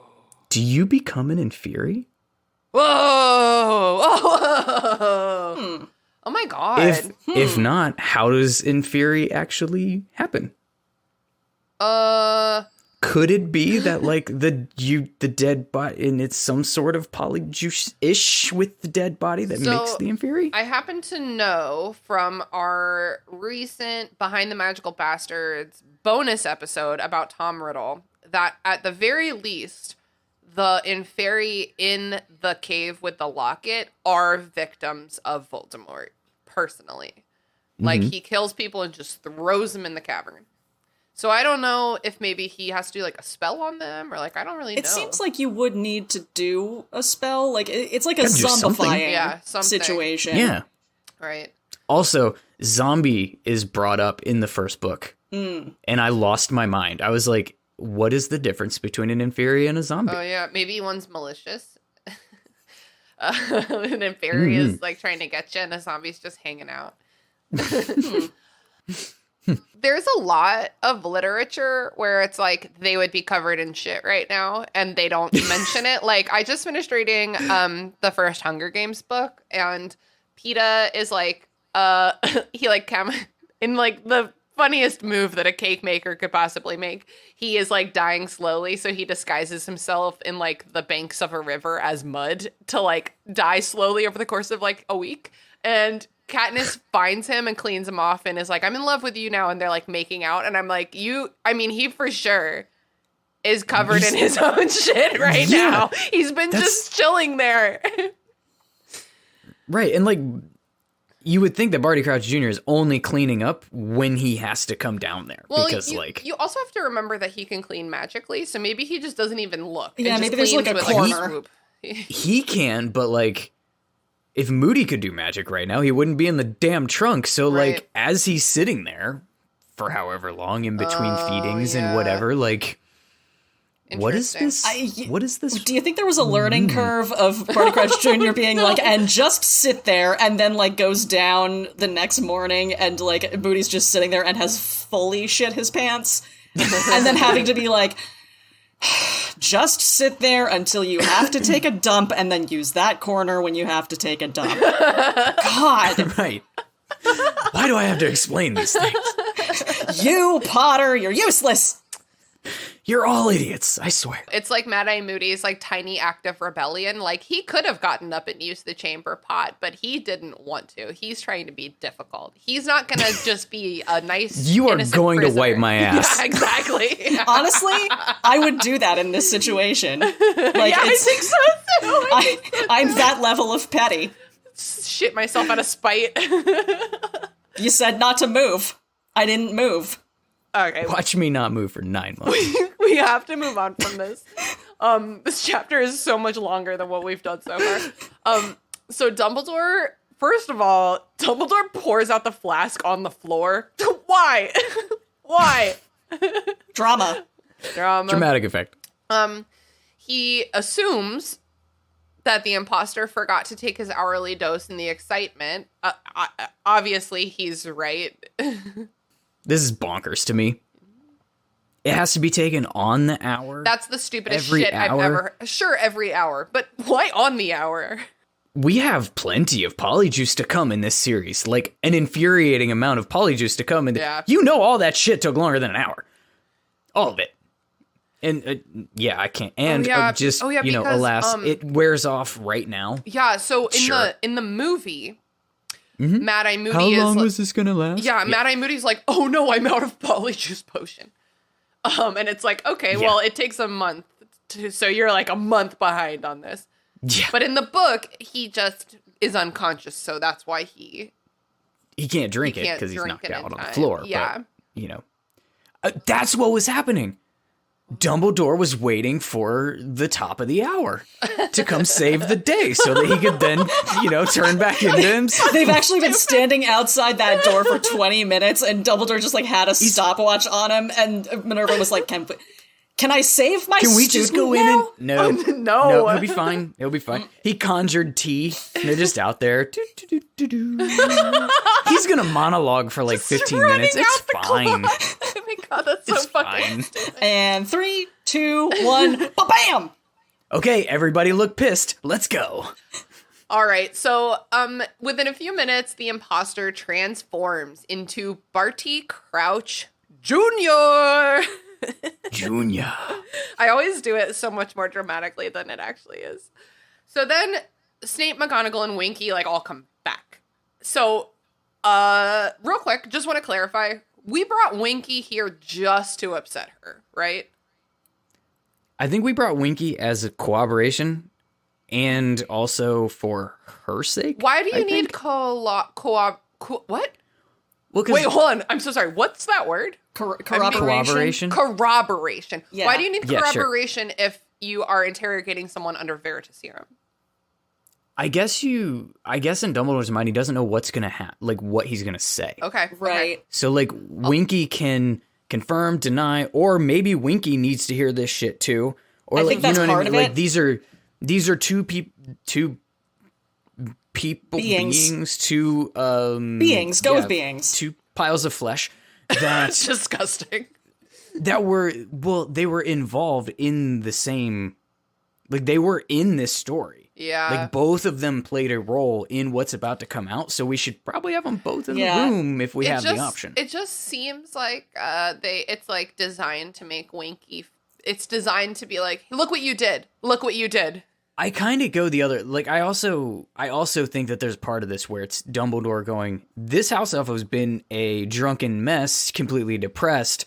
She's about to get the answers that maybe she needs to move on from this stupor. Yeah, because with hearing comes healing or whatever he said. Right. Pages ago. Plus, I think the corroboration thing is also a secondary reason because you can tell the Veritaserum can make you tell the truth as far as you know it, but if he needs someone to fill in the gaps, or if Barty Crouch just doesn't know something accurately, then Winky can. Yeah. Okay. Yeah. That actually would have probably done this scene very well if there was a moment where Dumbledore had to turn to Winky and say, "And then what happened?" Yeah. In the house, Winky. Right. Or something like that. It would have helped where, to explain her presence better, for sure. Mm-hmm. Yeah, that would have made a lot of sense. And maybe that was there and got cut. True. Gotta cut fucking something out of this fucking 800-page book.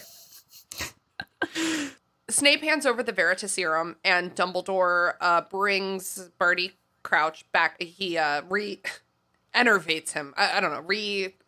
Awakens him. Can everybody hear me? Can everybody see me? So it's time for part 2 of our villain monologue, the non-consensual part. Here we go. I would like you to tell us how you came to be here. How did you escape from Azkaban? Crouch took a deep, shuddering breath and then began to speak in a flat, expressionless voice. Okay, so we're gonna go paragraph by paragraph through this because this might feel tedious, but this is the whole plot of this book. So we're doing this. My mother saved me. She knew she was dying. She persuaded my father to rescue me as a last favor to her. He loved her as he had never loved me. He agreed. They came to visit me. They gave me a draft of Polyjuice Potion containing one of my mother's hairs. She took a draft of Polyjuice Potion containing one of my hairs. We took on each other's appearance. Winky's like, please shut the fuck up. But he won't. I just have Winky sucks in my notes. That's all I wrote. You know what's great writing-wise, just like in terms of craft about this whole thing, is that this is like how unskilled writers will write like dialogue exposition a lot. Yeah. Like it's all very short sentences, like they're all very like I statement-y. There's not a lot of variation, like every sentence is starting with like I, my, she, like it's all pronoun starts. Right. Yep. Yeah. There's no variation in anything. What you're saying is this is me trying to write. I've never edited any of your stuff, but I'll send it to you. Okay. It's going to be the worst thing you've ever read. Okay. You reminded me, Haley, that I forgot to read aloud the lines that made me say, oh yeah, she's a bad writer. Mm-hmm. So on the page beforehand, when Snape and McGonagall are both coming back from their errands, Crouch, Snape said, stopping dead in the doorway. Barty Crouch. Good heavens, said Professor McGonagall, stopping dead and staring down at the man. They both stopped dead, two sentences apart. Yep. That's just bad writing. And that's also bad editing. That's bad editing. And I never noticed it until I heard the audiobook and I was like, did they both stop dead? And my husband is just like typing away on his little work and he's like, what? And I'm like, she said stop dead twice. He's like, what, did they both stop dead? And I'm like, that is not the point. You don't write it like that. Okay. Actually, one of them stopped almost dead. They took like one quick extra step. This fellow only stopped mostly dead. You know who stopped dead? Cedric Diggory is totally stopped dead. Their faces. The Dementors are blind. They sensed one healthy, one dying person entering Azkaban. They sensed one healthy, one dying person leaving it. My father smuggled me out disguised as my mother in case any prisoners were watching through their doors. I don't think we have time to get into what even are Dementors. How does Azkaban ever work? But I think the fact that you had to stop and go, wait, and then pick up reading, I think that explains exactly what was just said perfectly. Because I don't... What? I'm like, why is the blind thing here? Like, couldn't the Polyjuice just do what Polyjuice does and let them get the hell out of here? Why is there the weird explanation? Yeah, no, like, if the Dementors are blind, then, like, why does she have to keep drinking it also? Why would prison guards not have sight? Yeah, like, I don't... This is a nonsense jail. Yeah. It's a nonsense jail. Nothing makes sense. It's like, what's that? Mm-hmm. What is that show? Oh my god. Super Jail? Super Jail. It's like Super Jail. It's like we are here to make zero sense. Oh my god. Don't watch that show. It is overwhelming. It's like, it's old school problematic levels of Adult Swim. Like, Yeah. And it's a visual nightmare. Yes, it is. My mother died a short while afterward in Azkaban. She was careful to drink Polyjuice Potion until the end. She was buried under my name and bearing my appearance. Everyone believed her to be me. So... if you die as a Polyjuice person, so I guess you stay that way. I'm guessing she turned in the grave. They would have had to bury her within the hour. Well, of course, everything happens within an hour in this world. Like, that's how Polyjuice works. Wait. Didn't you just hear Dumbledore say that? Okay, a quick question. I have a quick question. Okay. You know how Harry has been, like, for example, he, like, was in Remus Lupin's, like, office and, like, bed his, like, quarters, right? The Sure. In theory, or, like, Slughorn. At some point, Harry is, like, in Horace Slughorn's, like quarters. His office with, like, an apartment behind it or whatever. In theory... someone could come into your bedroom if you're a teacher. If there's an emergency, someone could come into your bedroom. I'm sure Snape and McGonagall have to wake each other up in the middle of the night all the time. They both wear sleeping caps and nightgowns. Here's my question. Does Barty Crouch Jr. wake up every hour on the hour every single night this entire year to take Polyjuice Potion. Yeah, I was wondering about that. Like, does he do it when he's alone for long stretches?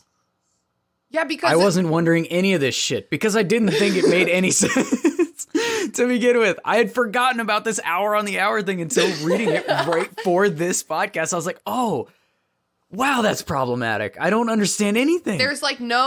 there's no actual true aloneness in a place like Hogwarts. If you've been to college, you'll know what I mean. There's like no place where you can go where you will for sure not be interrupted. And like, even if you put a bunch of spells, Alohomora, etc., on a bunch of protection spells on your office or bedroom or whatever, like, other people at this school, especially if you're asleep, could get through that and like see, is this just full Fiona from Shrek? But there's also, like, the fact that Mad-Eye Moody does have, like, a whole reputation of, like, hey, maybe don't wake him up suddenly. Maybe don't sneak up on that guy ever. Okay.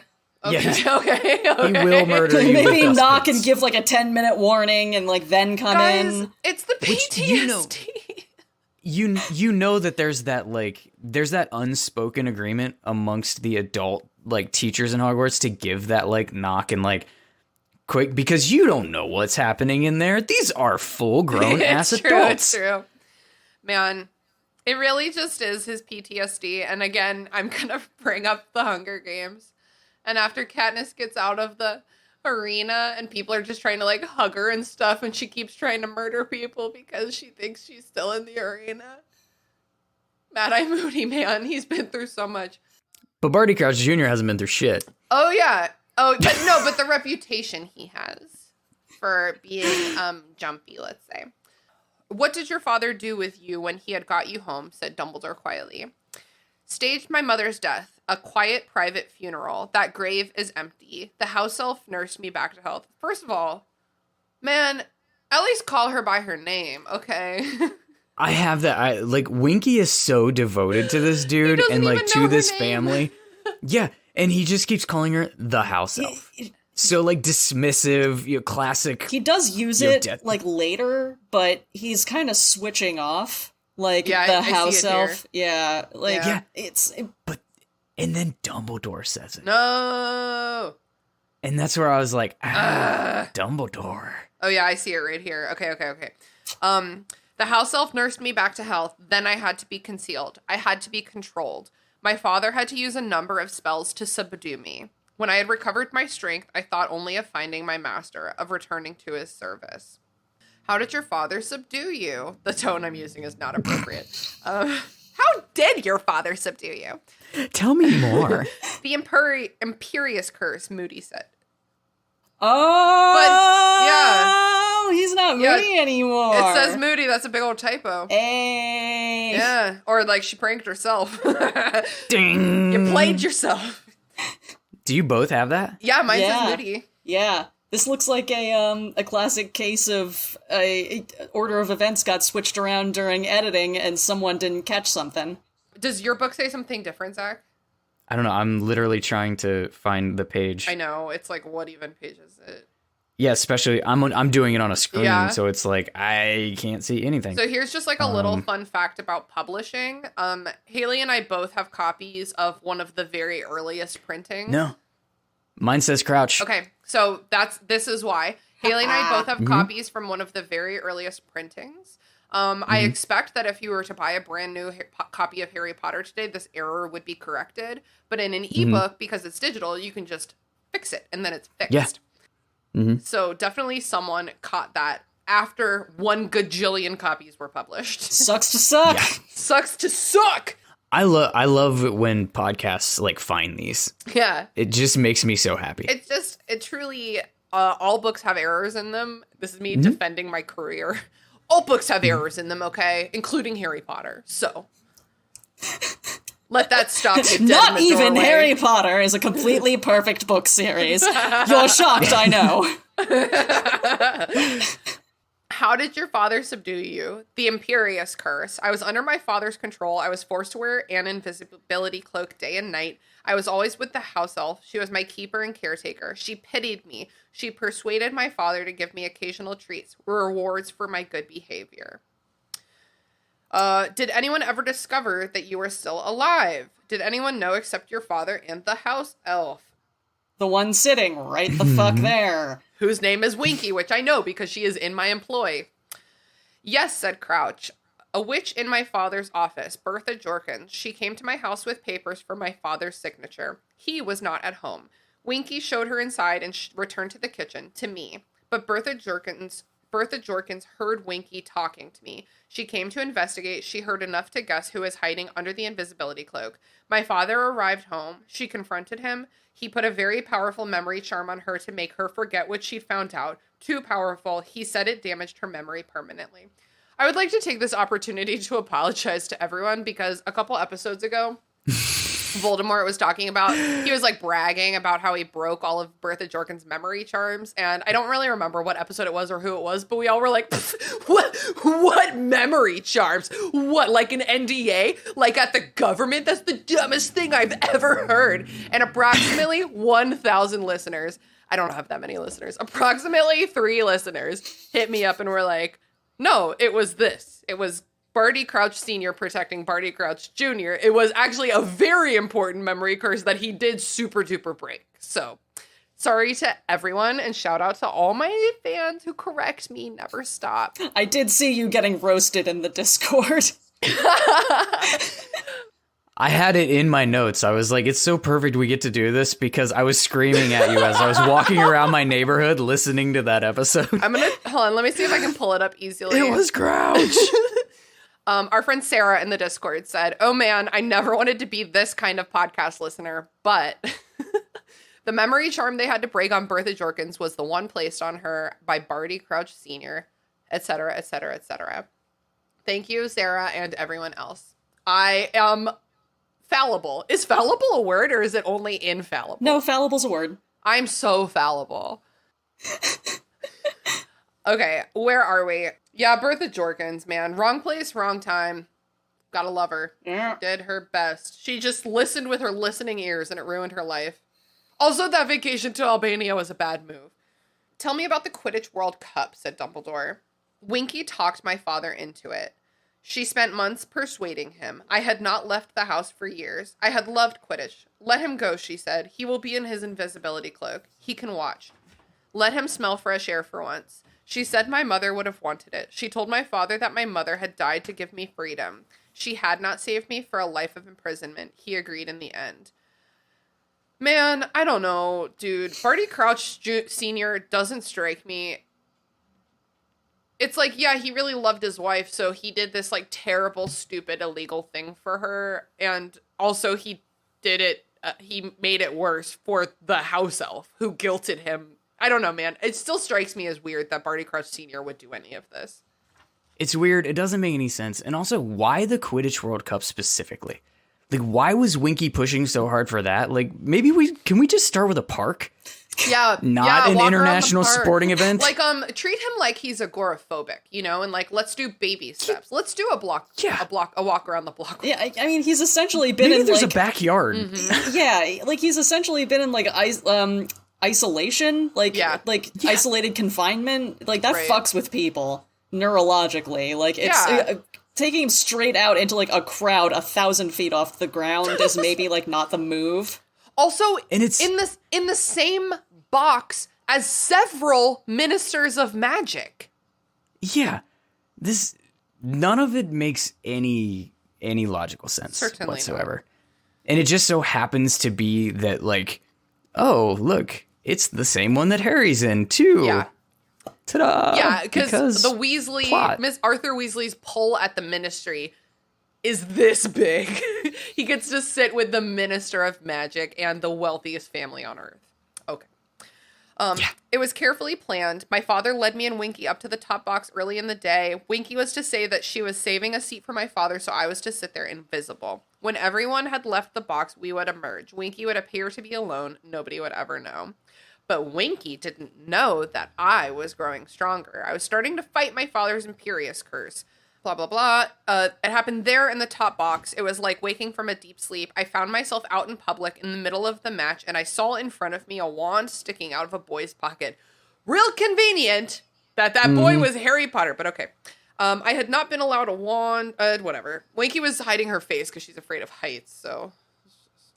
Of course she wouldn't notice anything, because, again, we need all the plot convenience. We need all of it to happen for this to just play out the way that it did and explain how it played out the way that it did, because we had to get here. It's all just a They say that this story is a frame narrative and like circle theory. This had to go around in a circle. Yeah. We had to find a way to make it happen. I don't know. This part is not my favorite. I'm just gonna say that. And then, Master Barty, you bad boy! Whispered Winky. I said screamed. Again, Winky Whispered sucks. Winky. Yeah. So you took the wand, and what did you do with it? We went back to the tent, and then we heard them. We heard the Death Eaters, the ones who had never been to Azkaban.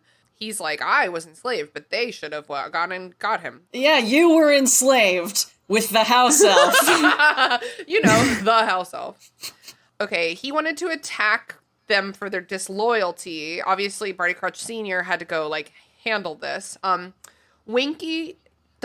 used her own brand of magic to bind me to her. She pulled me from the tent, pulled me into the forest, away from the Death Eaters. Okay, Winky is our hero. This one move I think is pretty cool. I tried to hold her back. I wanted to return to the campsite. Blah, blah, blah, blah, blah. I used the stolen wand to cast the dark mark into the sky. Winky. This is like getting this almost payoff and explanation for the weird stuff that was happening in that chapter way back then in this book is incredibly interesting. Mm-hmm. It just how it was allowed to happen is the part that doesn't make any sense. Like you said, Barty Crouch Sr. is not letting this be a thing.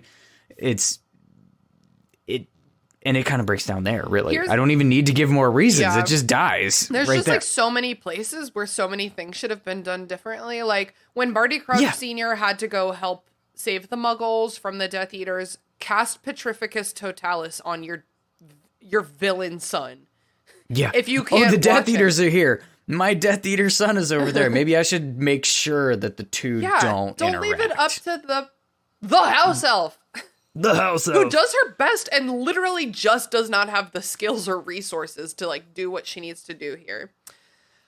Ministry wizards arrived. They shot stunning spells everywhere. One of the spells came through the trees where Winky and I stood. The bond connecting us was broken. We were both stunned.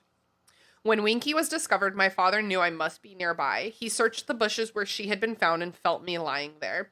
He waited until the other ministry members had left the forest. He put me back under the Imperious Curse and took me home. He dismissed Winky. She had failed him. She had let me acquire a wand. She had almost let me escape. And here's my addition. She knew all of our deepest, darkest secrets. And so firing her and setting her loose in the world was a really good idea, right? Mm-hmm. Yeah. It's a good thing she's the most loyal and obsessed type of house elf, and she's not the Dobby type of house elf that would totally broadcast this whole shit to everyone. Harry, ask me if I know next any on secrets. Potter Watch. Is Sir wanting some tea? I'll spill it for you. Good one, Haley. Thank you.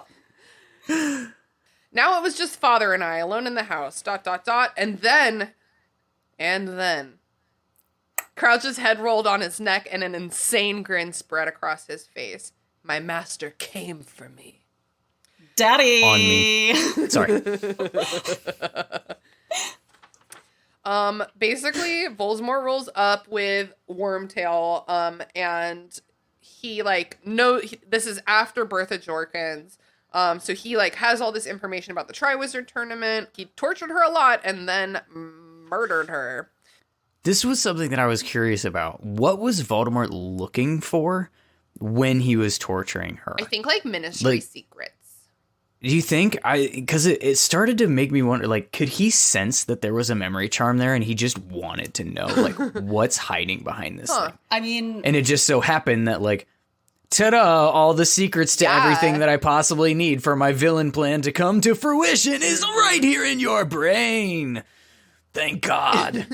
Because otherwise, what was I going to do? I'm a tiny little Voldy baby that's parasitic and being nursed by this idiot with 9 fingers, who is also a rat. I needed a break. Unideal like, I babysitter. needed a break. It's worth mentioning at this time that Zach recently sent me a very harrowing theory about baby Voldemort that I'm saving it to talk about during our post Goblet of Fire group therapy session. You're going to need the therapy after the theory. We're doing a lot of like question and answer and like exploring like these bigger theories. So just stay tuned for that. What did I put in that email? The subject line was trigger warning. and like disclaimer, fucked up shit beyond this point. I love it. So, okay. It was very quick. My father was placed under the Imperious Curse by my master. Now, my father was the one imprisoned, controlled. My master forced him to go about his business as usual, to act as though nothing was wrong. And I was released. I awoke. I was myself again, alive as I hadn't been in years. Voldemort told me he needed to place a faithful servant at Hogwarts. A servant who would guide Harry Potter through the Triwizard Tournament, blah, blah, blah, all the things he confessed to before the Veritaserum. They talk about the Polyjuice Potion and how they got Mad-Eye Moody. They went to his house, there was a struggle, and they, like, subdued him just in time before Arthur Weasley rolled up. And then, you know, all this stuff that, you know, he came to Hogwarts and, like, la, la, la. He kept the real Moody alive, so he could question him about his past, his habits, so that I could fool even Dumbledore. He said to Dumbledore. Yeah.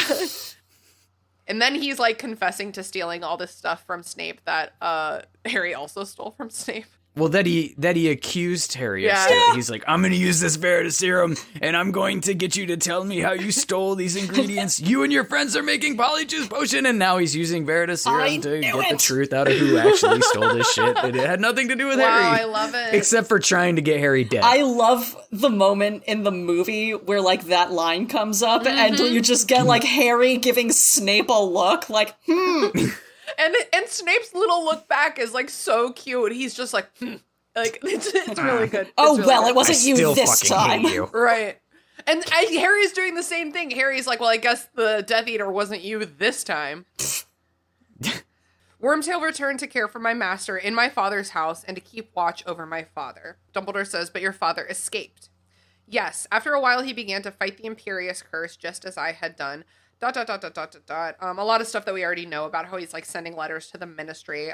But Wormtail neglected his duty. He was not watchful enough. And this is what they were discussing in that terrible dream that Harry had a couple chapters back. Wormtail's blunder. My father escaped. My master guessed that he was heading for Hogwarts. My father was going to tell Dumbledore everything, to confess. He was going to admit that he had smuggled me from Azkaban. Yeah, at that point, you gotta. Probably, maybe, possibly before now. Right. Yes. Maybe. You maybe should not have done this in the first place. Maybe you tell your dying wife, like, any other requests, dear? Like, do you want to go to Can we just go do Albania? something nice? Yeah, Paris? Maybe? Disney World. Is Paris nice in this world? Disney World! Yeah. Can we go to Universal and go to Harry Potter World? My master sent me word of my father's escape. He told me to stop him at all costs. So I waited and watched. I used the map I had taken from Harry Potter, the map that had... Oh, yeah, what map is that? Okay, we'll not really talk about it, actually. And then he, like, describes how he went to intercept his father in the forest. You killed your father, Dumbledore said in the same soft voice. What did you do with the body? I carried it into the forest, covered it with the invisibility cloak. I watched Potter bringing Dumbledore out of the castle. I walked back out of the forest, doubled around behind them, went to meet them. I told Dumbledore Snape had told me where to come. Dumbledore told me to go and look for my father. I went back to my father's body, watched the map. When everyone was gone, I transfigured my father's body. He became a bone. I buried it while wearing the invisibility cloak in the freshly dug earth in front of Hagrid's cabin, and I'm pretty sure Sirius Black is chomping on it right now. Yeah, absolutely. And also, why'd he carry the body? Make it the bone first and carry the bone. A lot lighter, a lot more efficient. He's like dragging dead weight into the forest. Nobody's gonna see this. I know it. God, it's gonna take so fucking long to bury. You know what? God damn it! I'm just gonna one bone. There we go. Let me wait until the coast is clear and then make this a shit ton easier on myself. Meanwhile, Wiggy is just in hysterics. this entire conversation. Yeah, Winky still sucks. Yeah, there was complete silence now except for Winky's continued sobs, and then Dumbledore said, "And tonight, I offered to carry the Triwizard Cup into the maze before dinner," whispered Barty Crouch. "Turned it into a portkey. My master's plan worked. He is returned to power, and I will be honored by him beyond the dreams of wizards." The insane smile lit his features once more, and his head drooped onto his shoulder as Winky wailed and sobbed at his side. Whew! That was a doozy. It was. Whew, we got through it. I knew that was going to be a long one. There was so much. Okay, so Zach, what is there that we like should circle back to, or we like skipped over, or like anything you want to like revisit? So without risking taking too fucking I've heard you guys talk about like why did it have to be the tournament? Why did it have to be the cup? Why couldn't God, just I'm any so object glad be you brought this up. like why couldn't any object just be a portkey? Okay. Here's how I make this make sense in my head. Okay. And this is something, the way that I've heard the portkey portion described in a way that actually makes sense is the cup was already a portkey. That's how it took Harry back from the graveyard to drop him in the crowd. Like the cup was designed to take them straight to like the winner's circle.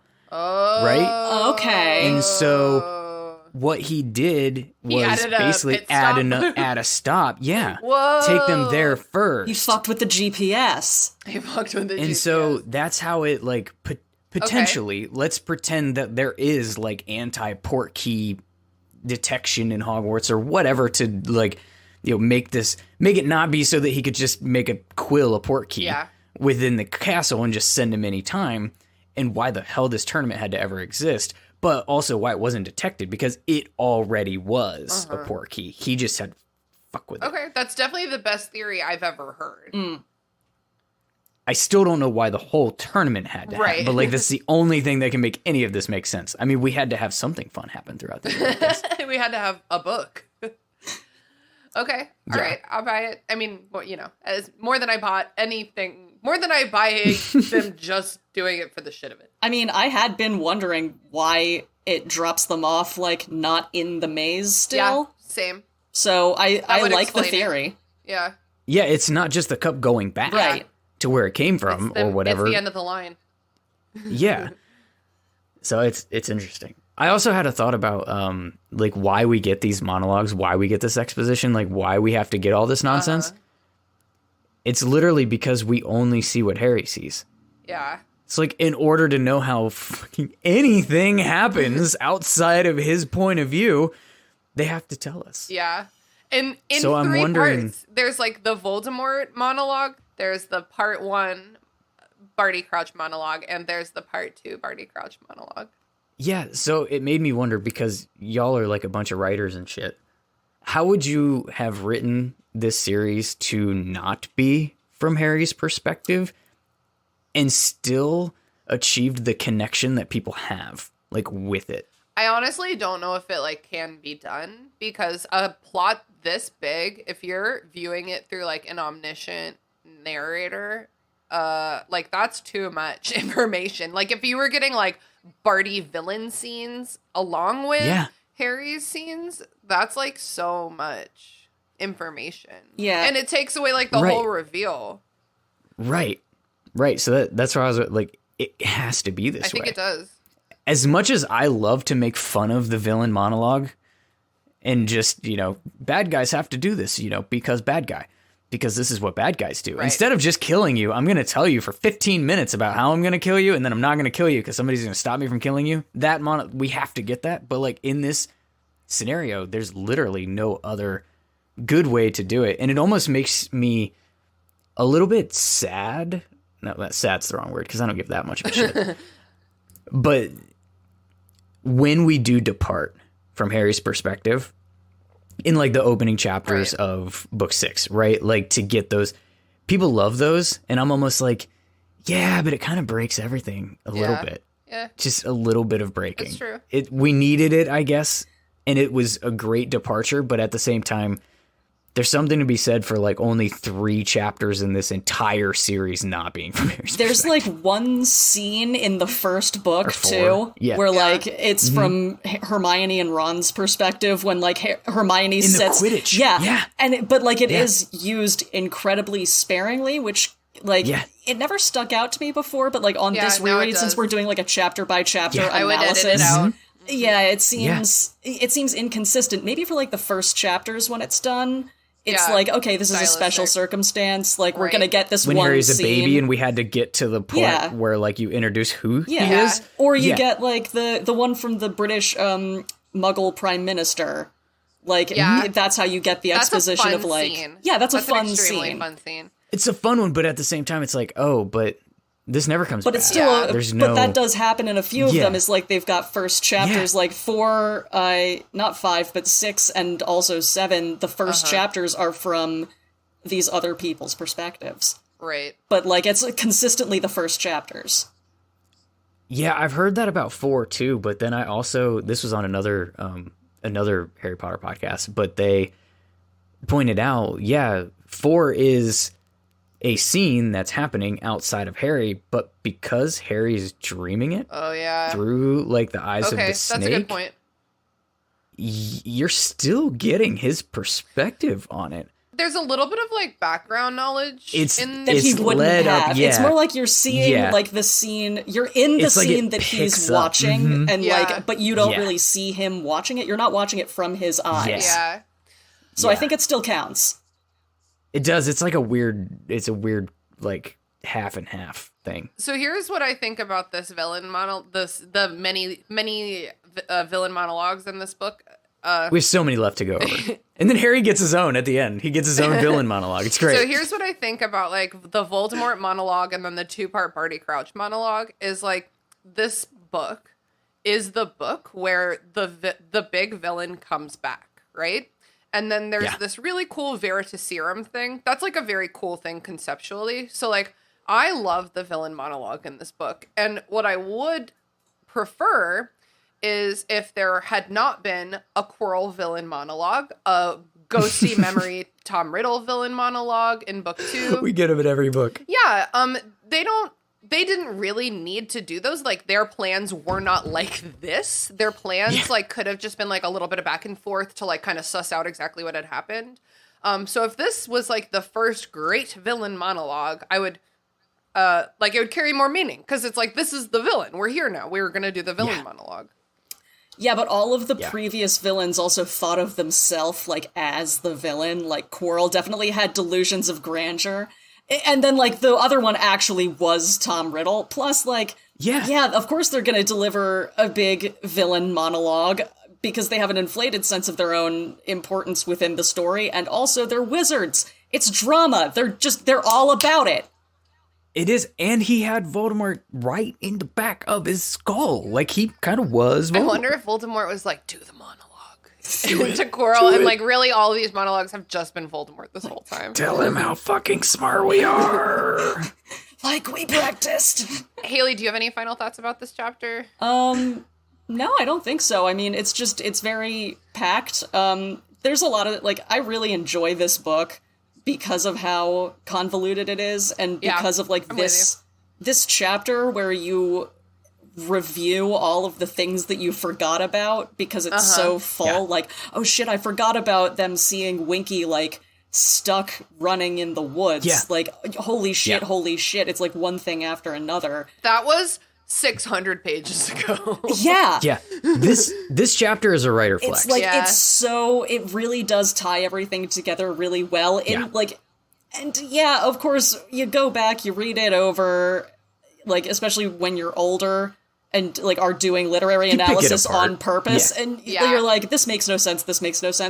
But the sense of satisfaction, right? Exactly, the sense of satisfaction that comes from like the first time you ever read it.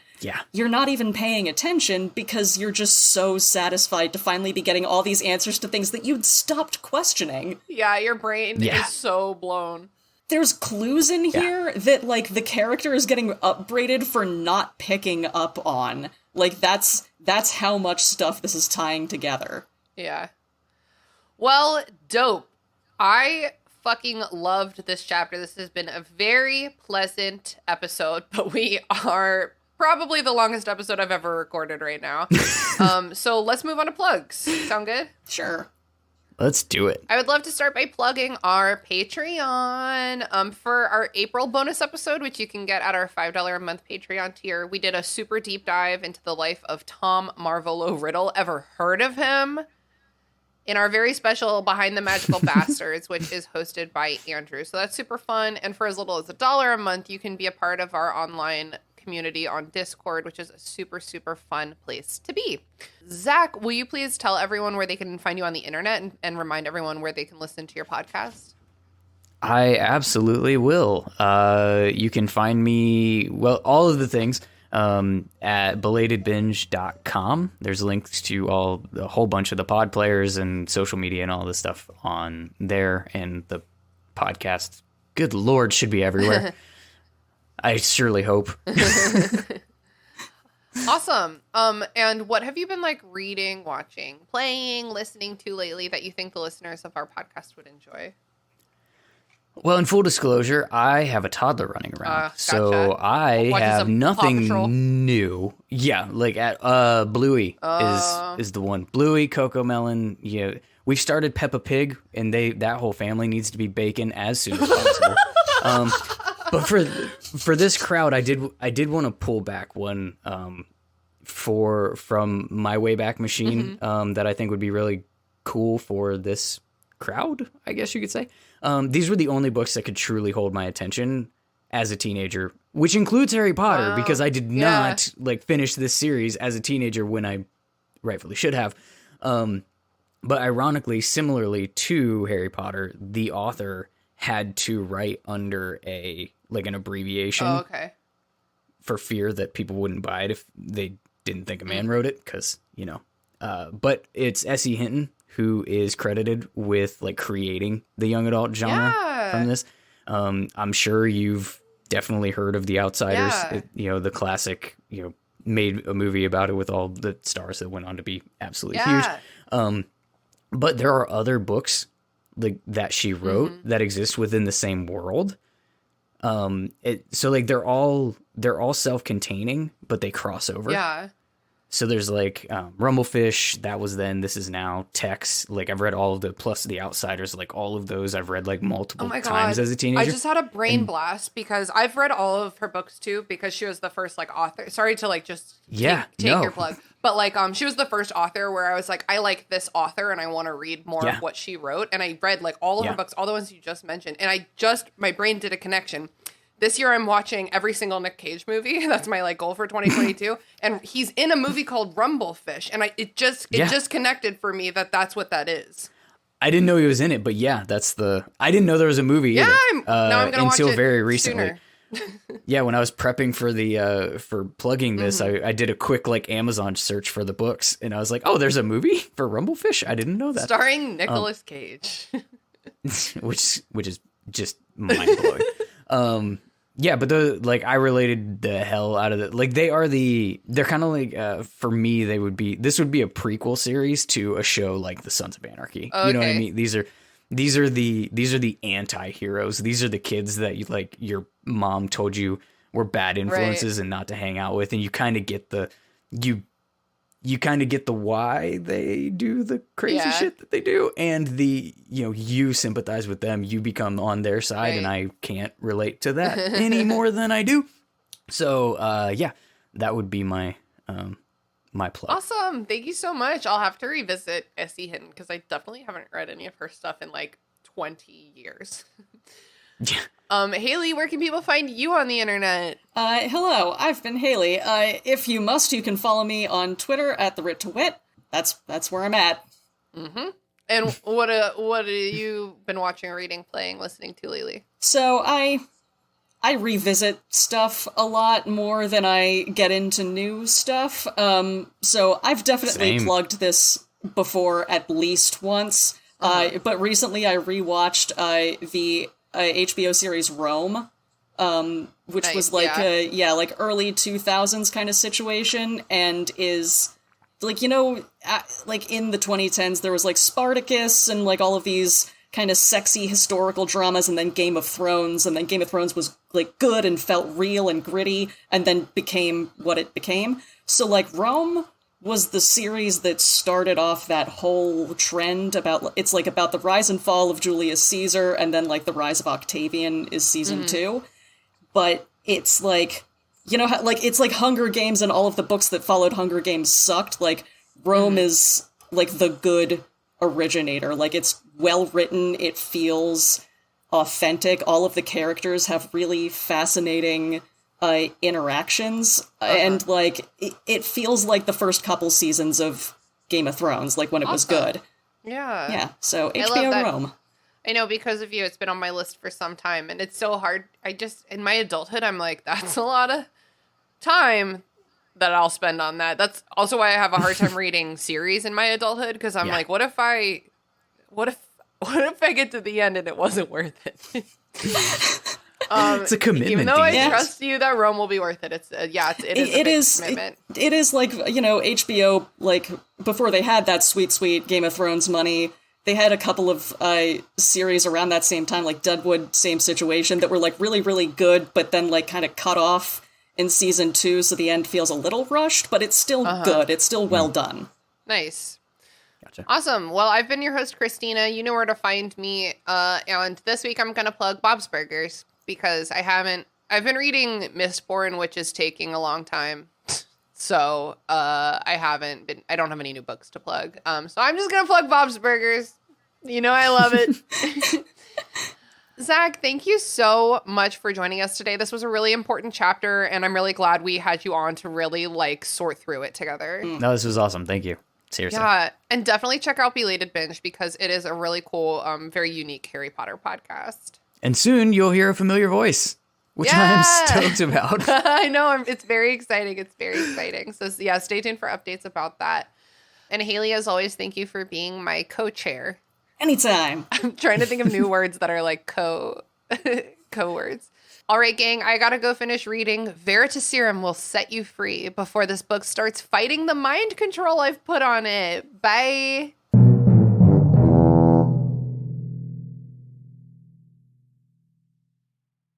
The Restricted section is a member of the Movie Night Crew Network, which features other amazing podcasts such as its namesake, The Movie Night Crew, which is an extra chaotic podcast featuring the gang just shooting the shit about whatever movie they just watched. Alrighty. It's movie night. Grab your popcorn, Grab your coffee. Grab your friend. grab a cat. Let's go. Who directed this? What year did it come out? Is that girl from that show? Who wrote this? Where's the cat? Who would you rather bang? Pass the popcorn. Does this pass the Bechdel test? What about the Steve Buscemi test? Does a woman literally speak in this movie? Oh my god, a dog. This reminds me of in Harry Potter when... Are we recording? What did the critics say?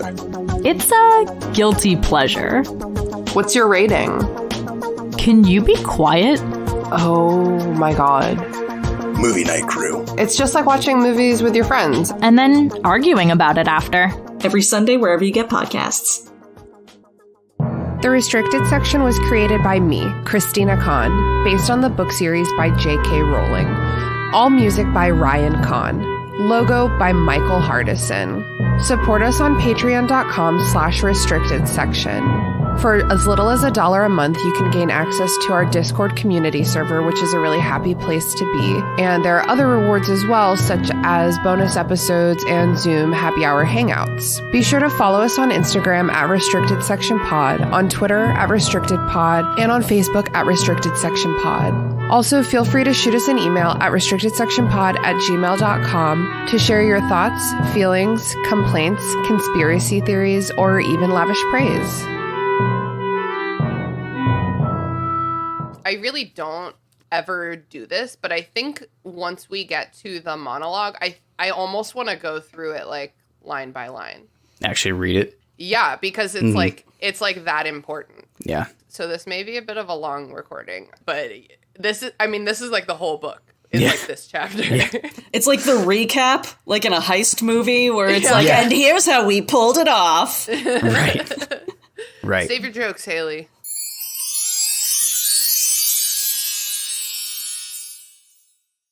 That movie sucked. I kind of liked it. Movie Night Crew Network.